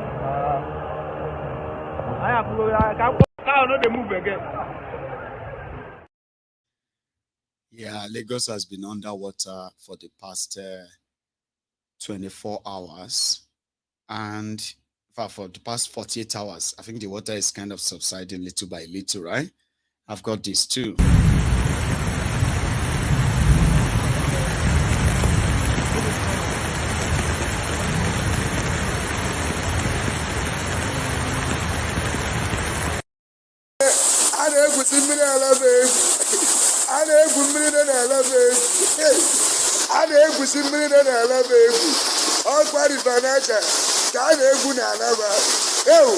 All the one too much, all the one too much, too much. But I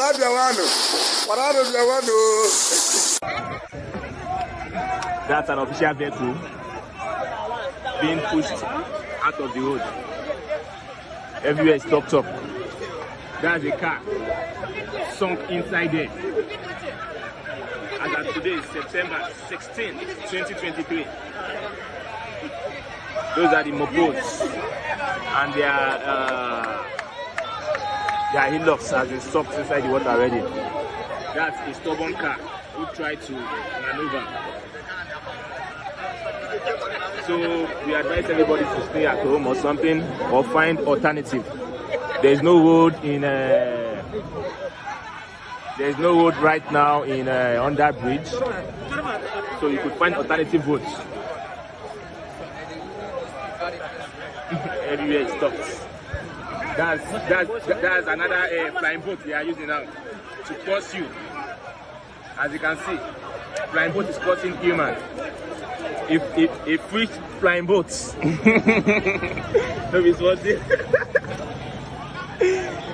Oh my God! Wow, that's the VIP crossing the boats. A free flying boats. Wow, everywhere is fucking stopped up, man. Fucking stopped up. Wow. It's plenty. Fucking stopped up. Hey, if you tell you, Muna know this. See una goose. It's very terrible. Very terrible, Joe. I feel the pains, Cha. I bet come see una goose for you. No water no carry and go far.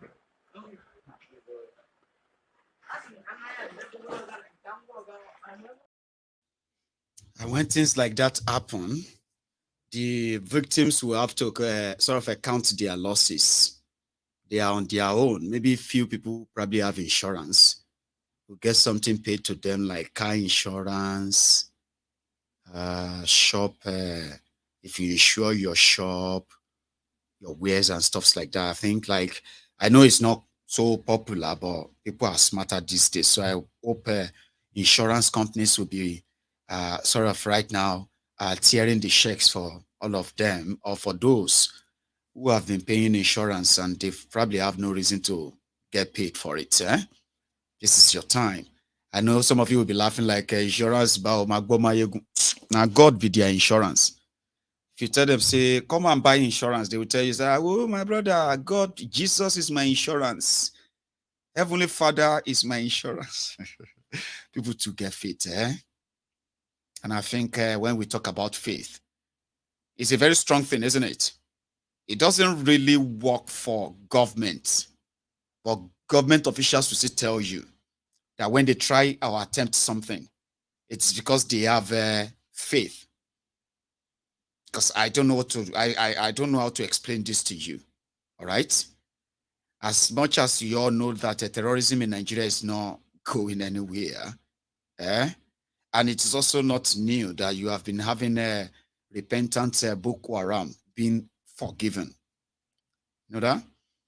And you have also been hearing that some of them are also being trained for God knows what, I don't know. Or in Nigeria, the system in Nigeria believes so much in that faith. I mean, so in that policy that they have faith in it.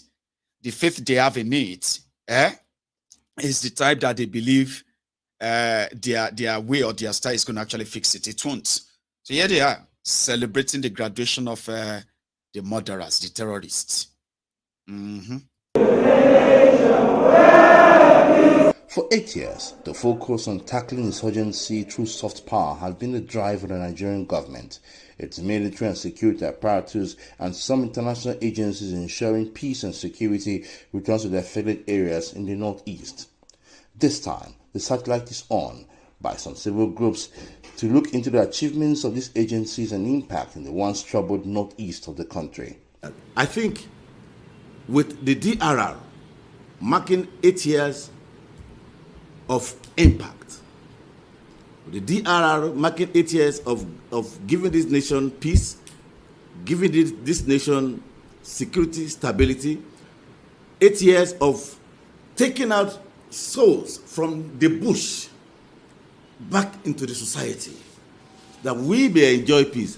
I think they deserve some kudos. Amidst the It is smoke Igbo. It is take India. It is smoke Igbo. It is take India. Agency training repentant terrorists. The man drank kai, or what do you call that one? A sapele water. Can they ventilate on camera that they brought peace, stability, security to Nigeria? Is that not Onkolos? Onkolos. Onkolos means say he's on drug. It is smoke Igbo. Alhamdulillah. Alhamdulillah. Alhamdulillah. Alhamdulillah. Alhamdulillah. Rabbil Alamin. Alhamdulillah.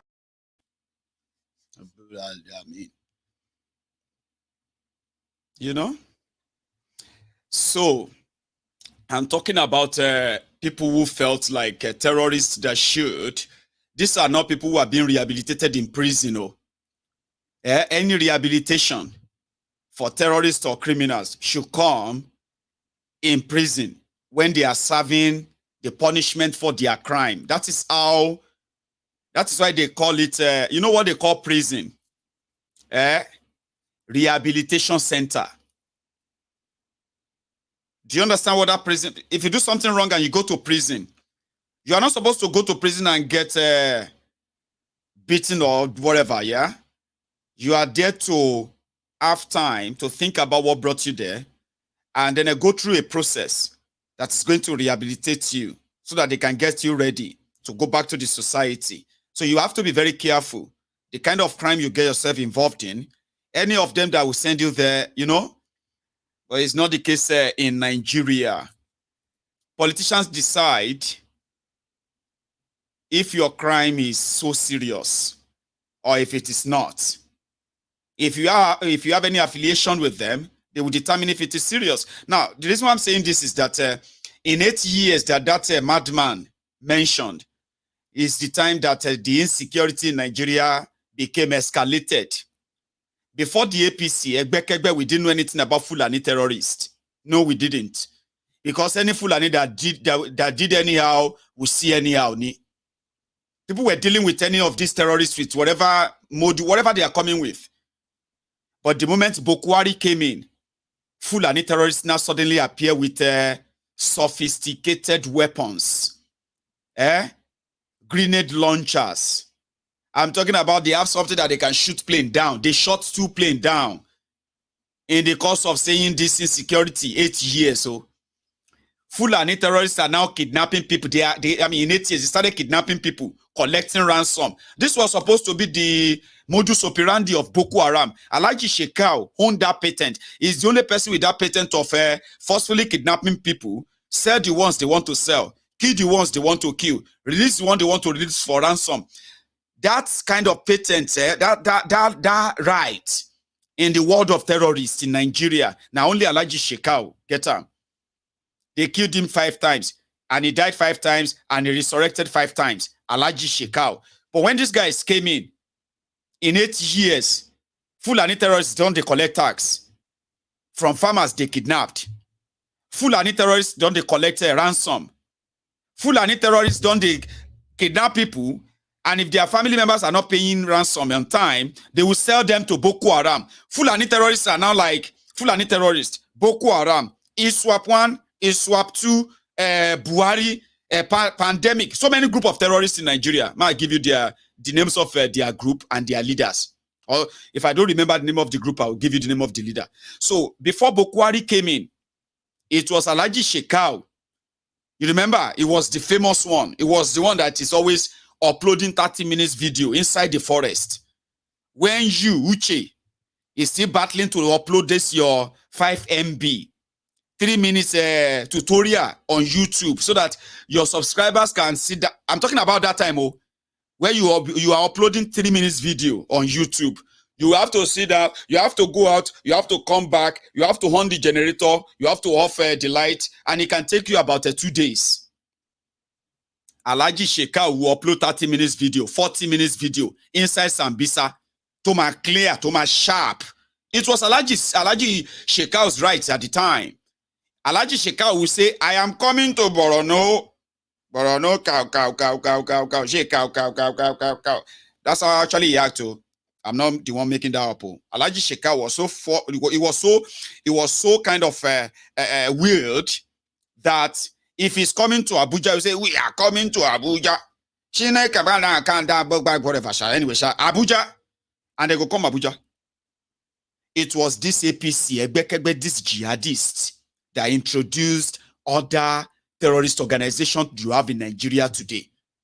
So immediately, Alhaji Shekau didn't know that the likes of Kaduna Little Finger, I'm talking about Zaria Little Hitler, El Rufaya, Alhaji Shekau didn't know that El Rufaya and then Pandemic and the rest of all the terrorist leaders there, they've already went all over Africa to invite all the terrorists, Fulani terrorists, to come to Nigeria and help them take power. So the Fulani terrorists that are from Niger, they are from Chad, they are from Mauritania, being Mauritius, man before I want to know could matter. You shall know where I'm talking about, Ilu Dati, that's where Dati come from. Dati Papa come from. Anyway, yeah. So they told them to all come to Nigeria in case if good luck Jonathan Bafelo she to have a demo. If you go do any demo where they go enter Nigeria, burn and down. Surprisingly, good luck Jonathan was like, on top waiting. You want power, take them. That was how you ended up in the hand of the terrorists. So the terrorists they brought to Nigeria, we don't know what they promised them. Before you know it, they started invading communities. They started invading villages. They started kidnapping. I mean, kilo them now. Alhaji Shekau langbadra ki we dey pray say me Alhaji Shekau call me asarailu kilamo. Me as Aralu call am and take am. Every day, people, if you go northern Nigeria, mosque, church, everywhere, they pray, say, make Alhaji Sheka call me as Aralu kill am. But when these terrorists came in, they introduced Nigerians to a new set of terrorism. And they now force Nigerians to learn how to live with that. They started giving Nigerians conditions if they want peace. Your government, they give you conditions.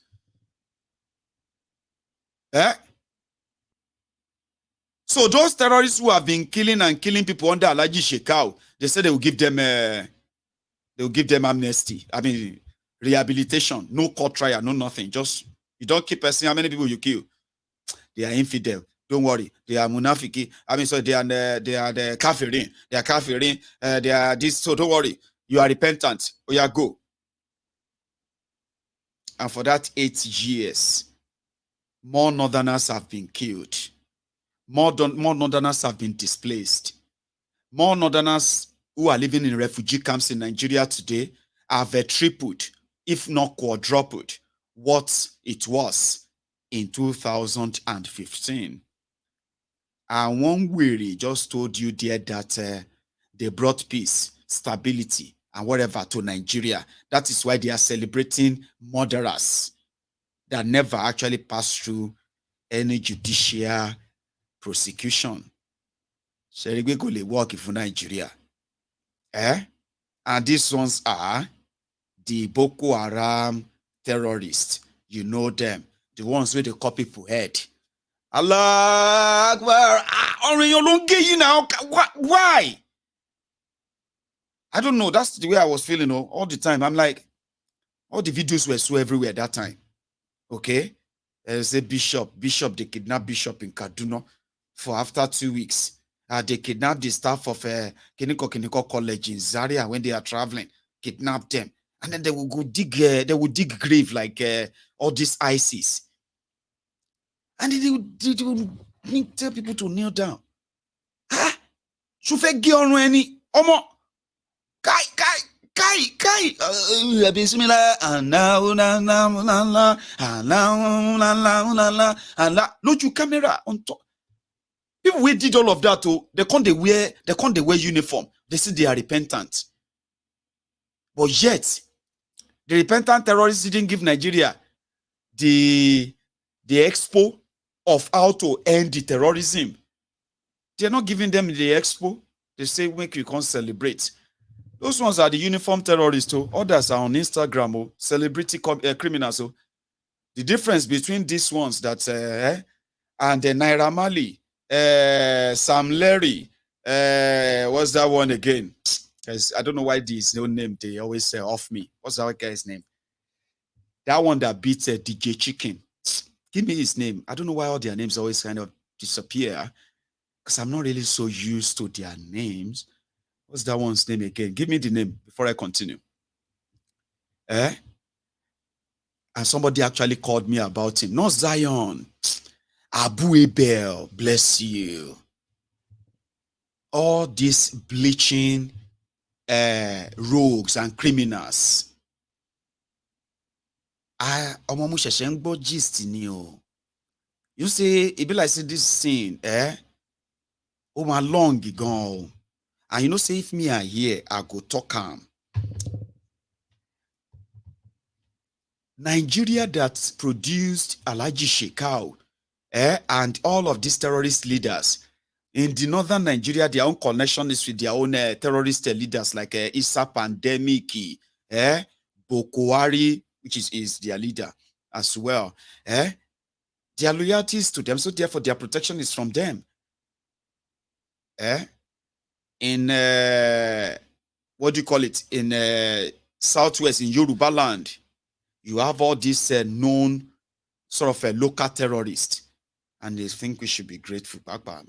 Naira Marley once said that you guys should be grateful that somebody is not a serial killer. Like, people need to start appreciating the effort I put into not being a serial killer. Like, people need to start appreciating the effort I put into not being a serial killer. Like, nuisance lele. nuisance lele. Nuisance lele. UK drug dealer, that I mean UK drug dealer and a gangster, big gangster or a Shinla like proper one. Oh. They can't enter Nigeria, they do a year, ake, a year, aye, ake, aye. Hey, you, yeah. And the system allowed them, shielded them, protected them until God knows how many people they have killed, until they facilitated the death of one of them. On Colos.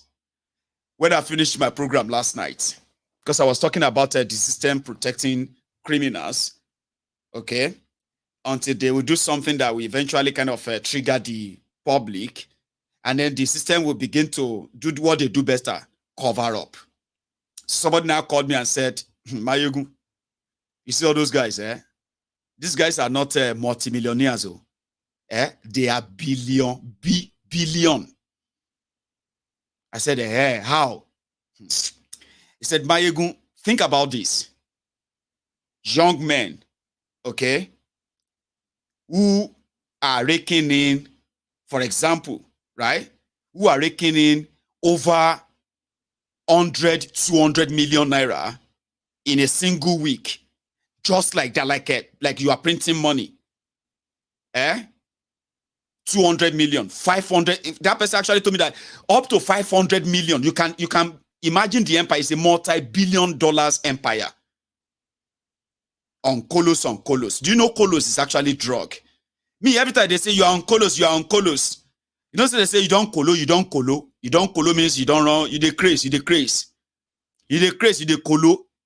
So when they say he's on Colos, so that means it's either on drug, but it's actually drug called Colos. And guess those who actually make the Colos. Now them. Naira Marley and some of all their guys who knows about that, right? They are raking in dear man. And they say this Colos in Nigeria, Oda be Tom ni. You know, I was talking about the pandemic of drug abuse among young people, especially in the last 5 years in Nigeria. It has become something like, damn it. If you see the young people who have become, oh dear, I don't know how to describe it, who have completely been like gone. They are living, but they are gone. In northern Nigeria, those who are having serious mental breakdown, mental health issue, but because there is no real care anywhere, you're on your own. You and your family can go and deal with it. They said that Colos, it's actually real drug. Like they say, what's that one again? Tramadol. You know that Tramadol, which is a cough syrup. Abi now, she be cough syrup in Tramadol. Abi, cough syrup ni Abi. It's just like liquid shabi syrup, something that you can say cough syrup. So they get them and they drink them until they high, because inside that, if you drink a bottle of Tramadol, they contain, the drug contain it, the kind of highness or whatever is in it, I don't know. They kind of look for highness from it. They don't care about what that drug will do to their system for overdose or whatever, like too much consumption. They take all those things. Now, these guys, they are manufacturing drugs for these children. Codeine, Tramadol. Codeine is painkiller, isn't it? I think codeine is painkiller. Tramadol, I think, is cough syrup. Okay, sorry. Codeine is cough. Codeine is cough syrup, Abi. Tramadol is painkiller. You see? Now, these guys are making drugs that they are giving names. Let me explain what I mean by that. Okay? Have you seen those who are selling skincare in Nigeria? Have you seen videos of where they are doing their skincare, skincare mixture? You'll be seeing yogurt, you'll be seeing wine, ogogoro, kerosene, hydrogen. You'll be seeing palm oil, epo pupa, red oil. You'll be seeing black soap. You'll be seeing Lux soap. You'll be seeing Joy soap. You will see Tura. You will see all of these things there. And then after that, they will now pour petrol. Put petrol on top and put diesel, engine oil. If they see any yes, they will call the mixer. You never see those videos. They will start pouring Chivita, orange juice, apple juice, small wine, red wine, white wine, but they will now be mixing. They'll say it's for skin. Have you never seen that? Oh, I think you should. That's exactly what they are mixing up. They'll say, if you want to have fresh skin, spotless, go on Instagram. They are there. A lot of you who are looking for Mayegun, I'm looking for business to invest in. In Nigeria, that will not run down.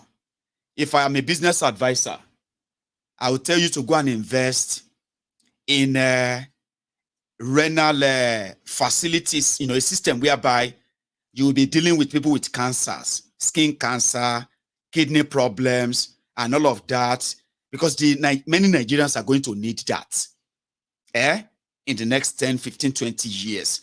I'm not trying to make it sound like you should go and cash out on people's misery. They are putting it on themselves right now. Women who wanted to look so clean, wanted to look so fresh, they are buying skincare. Skincare here. Take Joy Skincare. Look at me. No dots. I suppose they sell skincare. Myself no get dot. I no get wrinkle. I no get, but I get wrinkle. But my skincare could make me glow. To glow. If you have money, you better start going and invest in that. Nigerians are going to need that, and there's no healthcare in Nigeria. A lot of them are going to need money, and they're going to need you. Go and invest in that. The same thing is going on among the young people, where this Sam Larry, what do you call him? Naira Marley, what else? Who else is there again? Abu Ebeli. They are now manufacturing drugs. I'm talking about drugs that people don't know the content.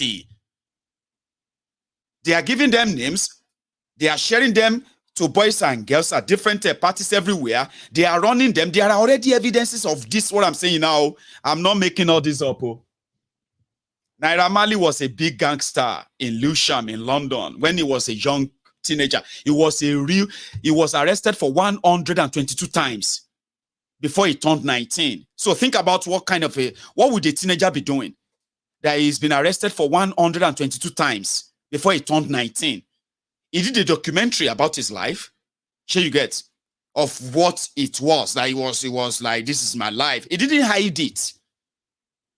So to be a lot of those of you who call yourself no manners, Malians, no manners, no belt and all of that. So when he got to Nigeria, people didn't know that he was recreating the childhood he had in London, in Peckham, and all this area, right? That was his childhood. That was his survivor. Nobody cared. He said nobody cares. And in Nigeria, there are children nobody cared about. So in London, as he was dealing on drug and all of that, like a real gangster that everybody knows, it's not new. He was also doing music. In fact, he released some of the music that was easier when he got to Nigeria. It was like, oh, he's been kind of reformed. No, he relocated to Nigeria. And then he prayed. They preyed on young people.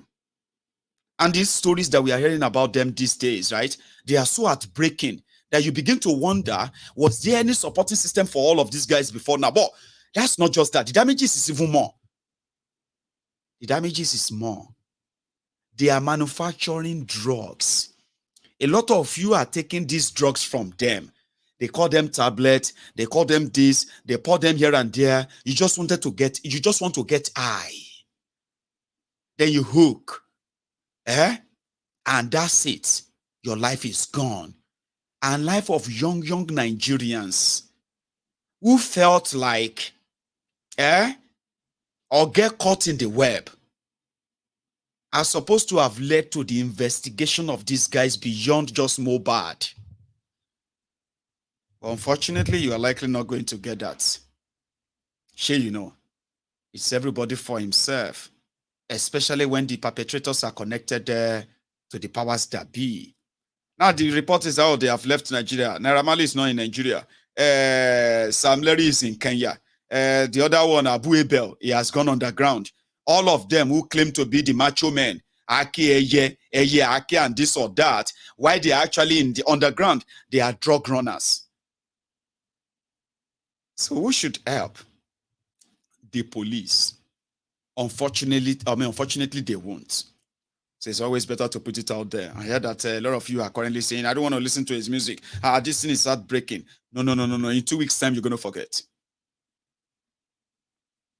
Yeah, in 2 weeks' time, you're going to forget. Yeah, Jackpa. That was his song, Jackpa.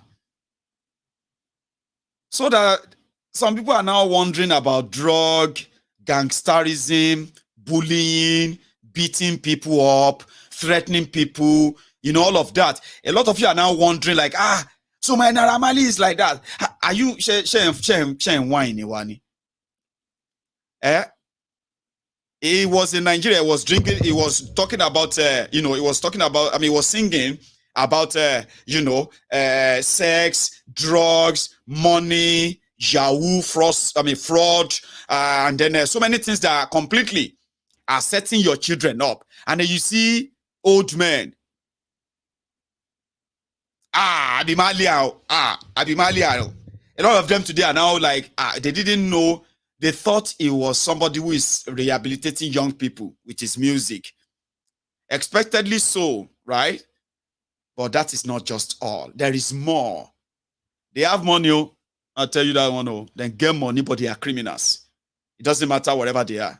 They present themselves as they are criminals, and they have the career in it. The system enabled it. And today, what do you call it? A lot of you are asking the system to fix it. To fix it. How? They created the system. They can't fix it.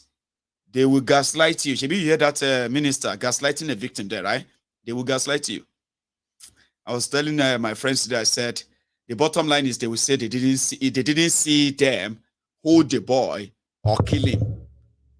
These whole reactions right now is because all of you, they're mad right now. All of you are angry right now. So they need to make it look like they want to do something. In 2 weeks' time, we'll be talking about something else. Go and write it down. The reason why it's going to be up to that time self is because it is more bad. And he's got his own follow. This happened to this young generation. And as young generation, if this is hurting them, it's not going to go away just like that. So for another few days or so, I've seen videos of people protesting, asking government to do something, in few days or so, everybody will move on and they'll be waiting on the police. If you see anything after that, you are trying to create a problem. You are the problem, not Naira Marley. That's what will happen. They arrest them. They need to arrest Sam Larry. They need to arrest. Come on. When your emotion is completely done with, and when another sad other thing happens, right? And your emotion begin to shift to them, you realize that, they will tell you they can't arrest them. I even told my friend, I said, if they feel like the heat is too much, they may just say, okay, Sam Larry, and their guys, Naira Marley, they have submitted themselves to the police. Now, where they go finish some of you, okay? Those of you are asking them to arrest them and do all of that, the way they go kind of play you is that breaking news, Naira Marley and Sam Larry, they have submitted themselves to the police. So you will be thinking, arrest them, arrest them, then they will do press conference. In that press conference, police will say, because we have evidence that they bullied Mobado. We have evidence that they bullied him. but they did not contribute to his death. We are now charging Naira Marley and Kiniko. We are charging them for what do you call it, for bullying.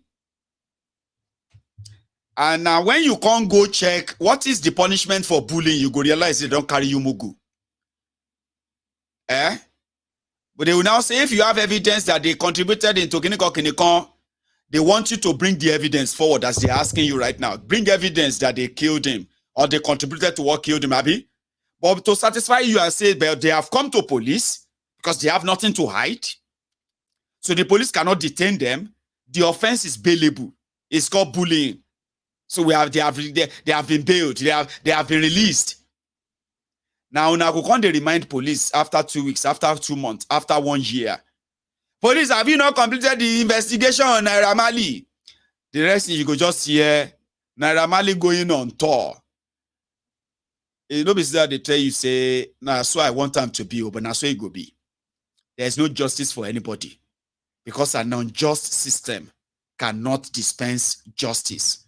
If you have an unjust system, it is to do away with your just system if you really want to have if you want to have justice. Do you understand? And thank you. And I'm also sorry that I didn't take course tonight, okay? But well enough. I told you it was going to be Sunday sermon, which could just be me talking from every point of whatever I feel like. So, Daniel, thank you. Like I said, right? Normally, I could bring you up like we do normal studio connection and all that. I'm trying to get to, I'm working on something that's more or less like having a proper space. Here you get. My platform has gotten to a stage whereby I could bring a special guest on the program, which would require if I have to like put them in a hotel. But you are in Glasgow. You and I probably will have a segment on when it comes to especially mental health. And then this area of your specialization, DNA, as well as, sexual, victim and all that. So you are going to be very handy because with a phone call, I can say, what are you doing this weekend? Would you like to come on for a dispatch? I'm also having another guest in that aspect. Of course, we can do that. Just don't leave Glasgow now. Because now you are going to be putting my mind into that and say, well, I've got an expert that's going to be like somebody I can be asking questions that will be, as you're answering my questions, right? We are both educating our viewers. It's going to be so interesting. You know, I told you that there's going to be a time in this Glasgow that I'm going to have a very big auditorium. When I say auditorium, it's going to be like a shooting studio with all the cameras, all the lights, the one you see on these talk shows, right? Oh, I'm still going to have that. But give me time, okay? I'm going to work on that. Now, when that time comes, whereby a lot of you, Mayegun's supporters, Mayegun's friends, Mayegun's listeners, you will have to buy what is called season tickets. You know what a season ticket is? You will have to buy a ticket to attend the live show on Mayegun's Diary Political, where I'm going to have a panel of people sitting on there. I'm going to have this, hands-free microphone. I'm going to be like moving within the audience. I'm going to be asking questions and all of that stuff. But it's going to be like a relative one whereby all of you will come from all over the world. You're going to come me there. It's going to be something that you're going to plan. I'm looking forward to that. So yeah, when I begin to see people who are interested in what I am doing, so when I get to that growth of building towards that, I want them to be part of it, to build content that actually is broad. You know what they say, broad conversation. And then you begin to pick your own favorites too. And so I love that doctor that came 2 weeks ago. Or I love that lawyer when he was talking about immigration right, this or that. How does that affect you? How does that affect me? You know, that kind of conversation.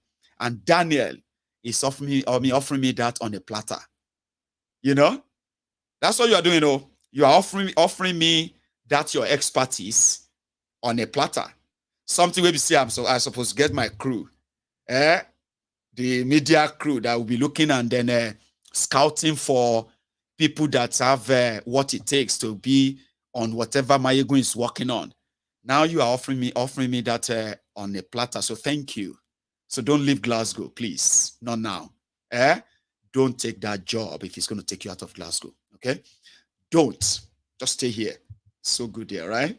So that you and I can actually meet in person and many more people like that. Okay? But I want that to be a place whereby you can walk in. Yeah? You can drive down when I give you the address. You say, oh, I'm going to Mayegun's, I'm going to be on Mayegun tonight. And then you drive down. Yeah? And then you have a reception where, not a reception per se, it's going to be a proper house, right? Then you walk in, somebody offered you coffee, tea. We start having a chat, a gist before the show. Other people are doing everything, setting things up and all that. You and I having that chat, getting that familiarization, so that when we go on the show, it becomes like you and I have known ourselves for years. Because a lot of you have known me for years anyway. So I'm almost there. Almost. And it's going to be from this year. And it's also a very big goal for 2024. I want to begin to have physical contact. If I'm not in the UK, if I'm coming to the US, I want to have a team that's going to actually put together a sort of a moment where I can engage people and have that physical what have you. So I'm building that all. And Daniel, thank you for making me believe that it is actually doable. I'm going to let everybody go to bed now, right? And that would be, don't leave. Just like the broadcast before you go, okay? Like, share, and all that. And if you joined us midway, please watch this from the beginning. It is not your typical Mayegun War review, but I did my best to make sure that your time is worth it, okay? I couldn't let that go. And I thank you for enduring me to now. I will see you some other time. Until then, good night.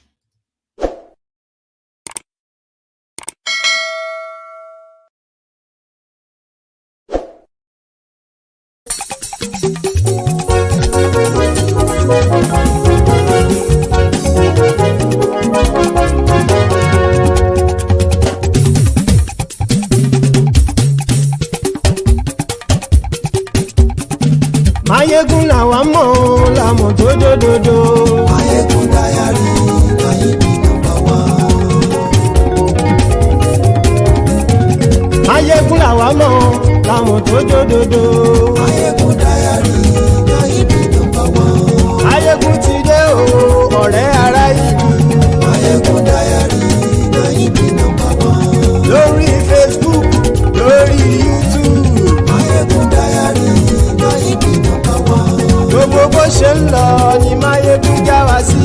Mayegun Diary Mayebi #1. Àṣírí ọ̀jẹ̀lú kì í bò níbẹ̀ o.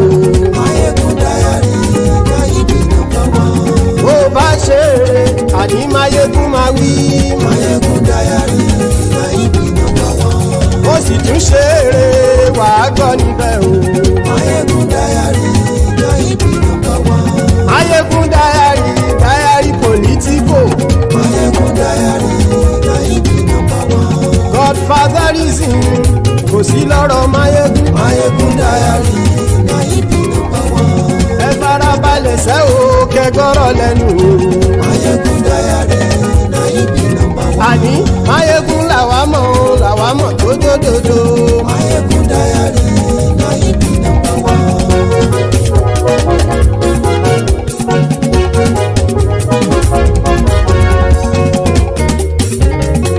Àní ẹ̀sùn ràkì.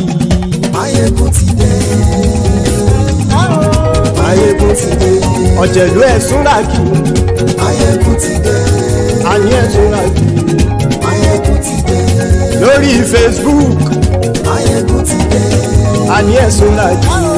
Mayegun ti dé. Lórí YouTube. Mayegun ti dé. Àní ẹ̀sùn ràkì. Mayegun ti dé. Bọ́ bàbá gbé wúrẹ́. Mayegun máa wí. Àní ẹ̀sùn ràkì. Mayegun ti dé. Ijó ìgbádìyẹ. Mayegun máa wí. Àní ẹ̀sùn ràkì. Mayegun ti dé. Bí pẹ̀sìdó bá rúfin o. Mayegun máa wí.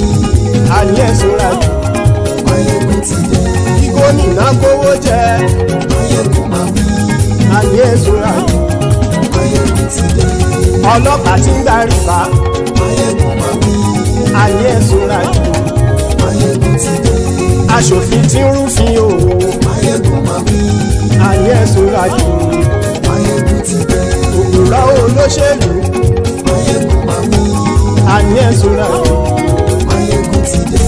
ọ̀jẹ̀lú ẹ̀ súnra kì í. Máyégún ti dé. Àní ẹ̀ súnra kì í. Máyégún ti dé.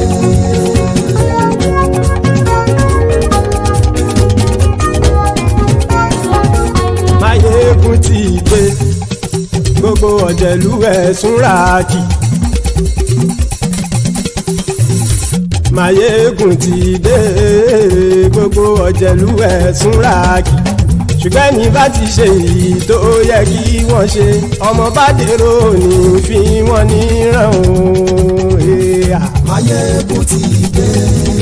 Gbogbo ọ̀jẹ̀lú ẹ̀ súnra kì í. Máyégún ti dé. Gbogbo ọ̀jẹ̀lú ẹ̀ súnra kì í. Ṣùgbọ́n ní bá ti ṣe èyí tó yẹ kí wọ́n ṣe ọmọ bá dèrò ní fi wọ́n níran. Wọ́n fowó bẹ́ẹ̀ o Máyégún ó sọ pé wọ́n ò bẹ́ẹ̀. Wọ́n fowó bẹ́ẹ̀ Máyégún ó sọ pé wọ́n ò bẹ́ẹ̀. Oníkan ṣáàtì ṣe èyí tó yẹ kí wọ́n ṣe fáwọn ará ìlú tó gbé wọn débẹ̀ o. Máyégún ti dé. Gbogbo ọ̀jẹ̀lú ẹ̀ súnra kì í. Máyégún ti dé. Gbogbo ọ̀jẹ̀lú ẹ̀ súnra kì í. Ṣùgbọ́n ní bá ti ṣe yìí tó yẹ kí wọ́n ṣe ọmọ bá dẹ́rọ̀ ò ní fi wọ́n níran. Kì máa yí ṣeré ọ̀rọ̀ yìí kì í ṣẹ̀fẹ̀. Kì máa yí ṣeré ọ̀rọ̀ yìí kì í ṣẹ̀fẹ̀. Ẹni bá ti lè lẹ́bọ̀ lẹ́rù o ọmọ bá dèrò kàṣàyè tú wọn síta. Máyégún ti dé. Gbogbo ọ̀jẹ̀lú ẹ̀ súnra kì í. Máyégún ti dé. Gbogbo ọ̀jẹ̀lú ẹ̀ súnra kì í.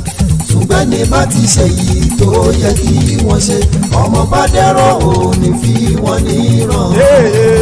Tẹnitẹni ọmọ Máyégún ọ̀rẹ́ ara ìlú mọ̀mọ́ ni mo fọlọ́run ṣọ́ ẹ̀ bá kìlẹ́bù. Lóòótọ́ olódodo ìlú ọ̀tá ìlú mọ̀mọ́ ni ìwọ ṣá máa ń ṣọ́ra kò sì mọ́ bẹ̀rù. Bọ́tà ń lérí bóníṣègùn lé káwọn mọ̀mọ́ fi ṣera wọn ni ó ti dẹrùn tí wọn ò gbọ́dọ̀ sì mọ́bẹ̀. Èèpo ọ̀bọ lọmọ bá dérò tàjẹ́ ò gbọ́dọ̀ jẹ́ ó ti dọba lórí àbínú ẹni kò sì mọ́ bùyà.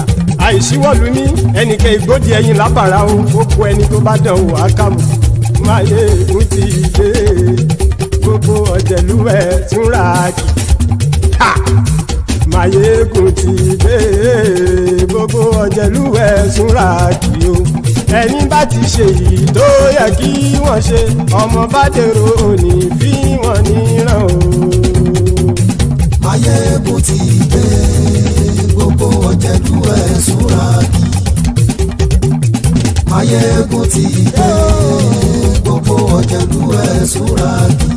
Ṣùgbọ́n ní bá ti ṣe yìí tó yẹ kí wọ́n ṣe ọmọ bá dẹ́rọ̀ ò ní fi wọ́n níran.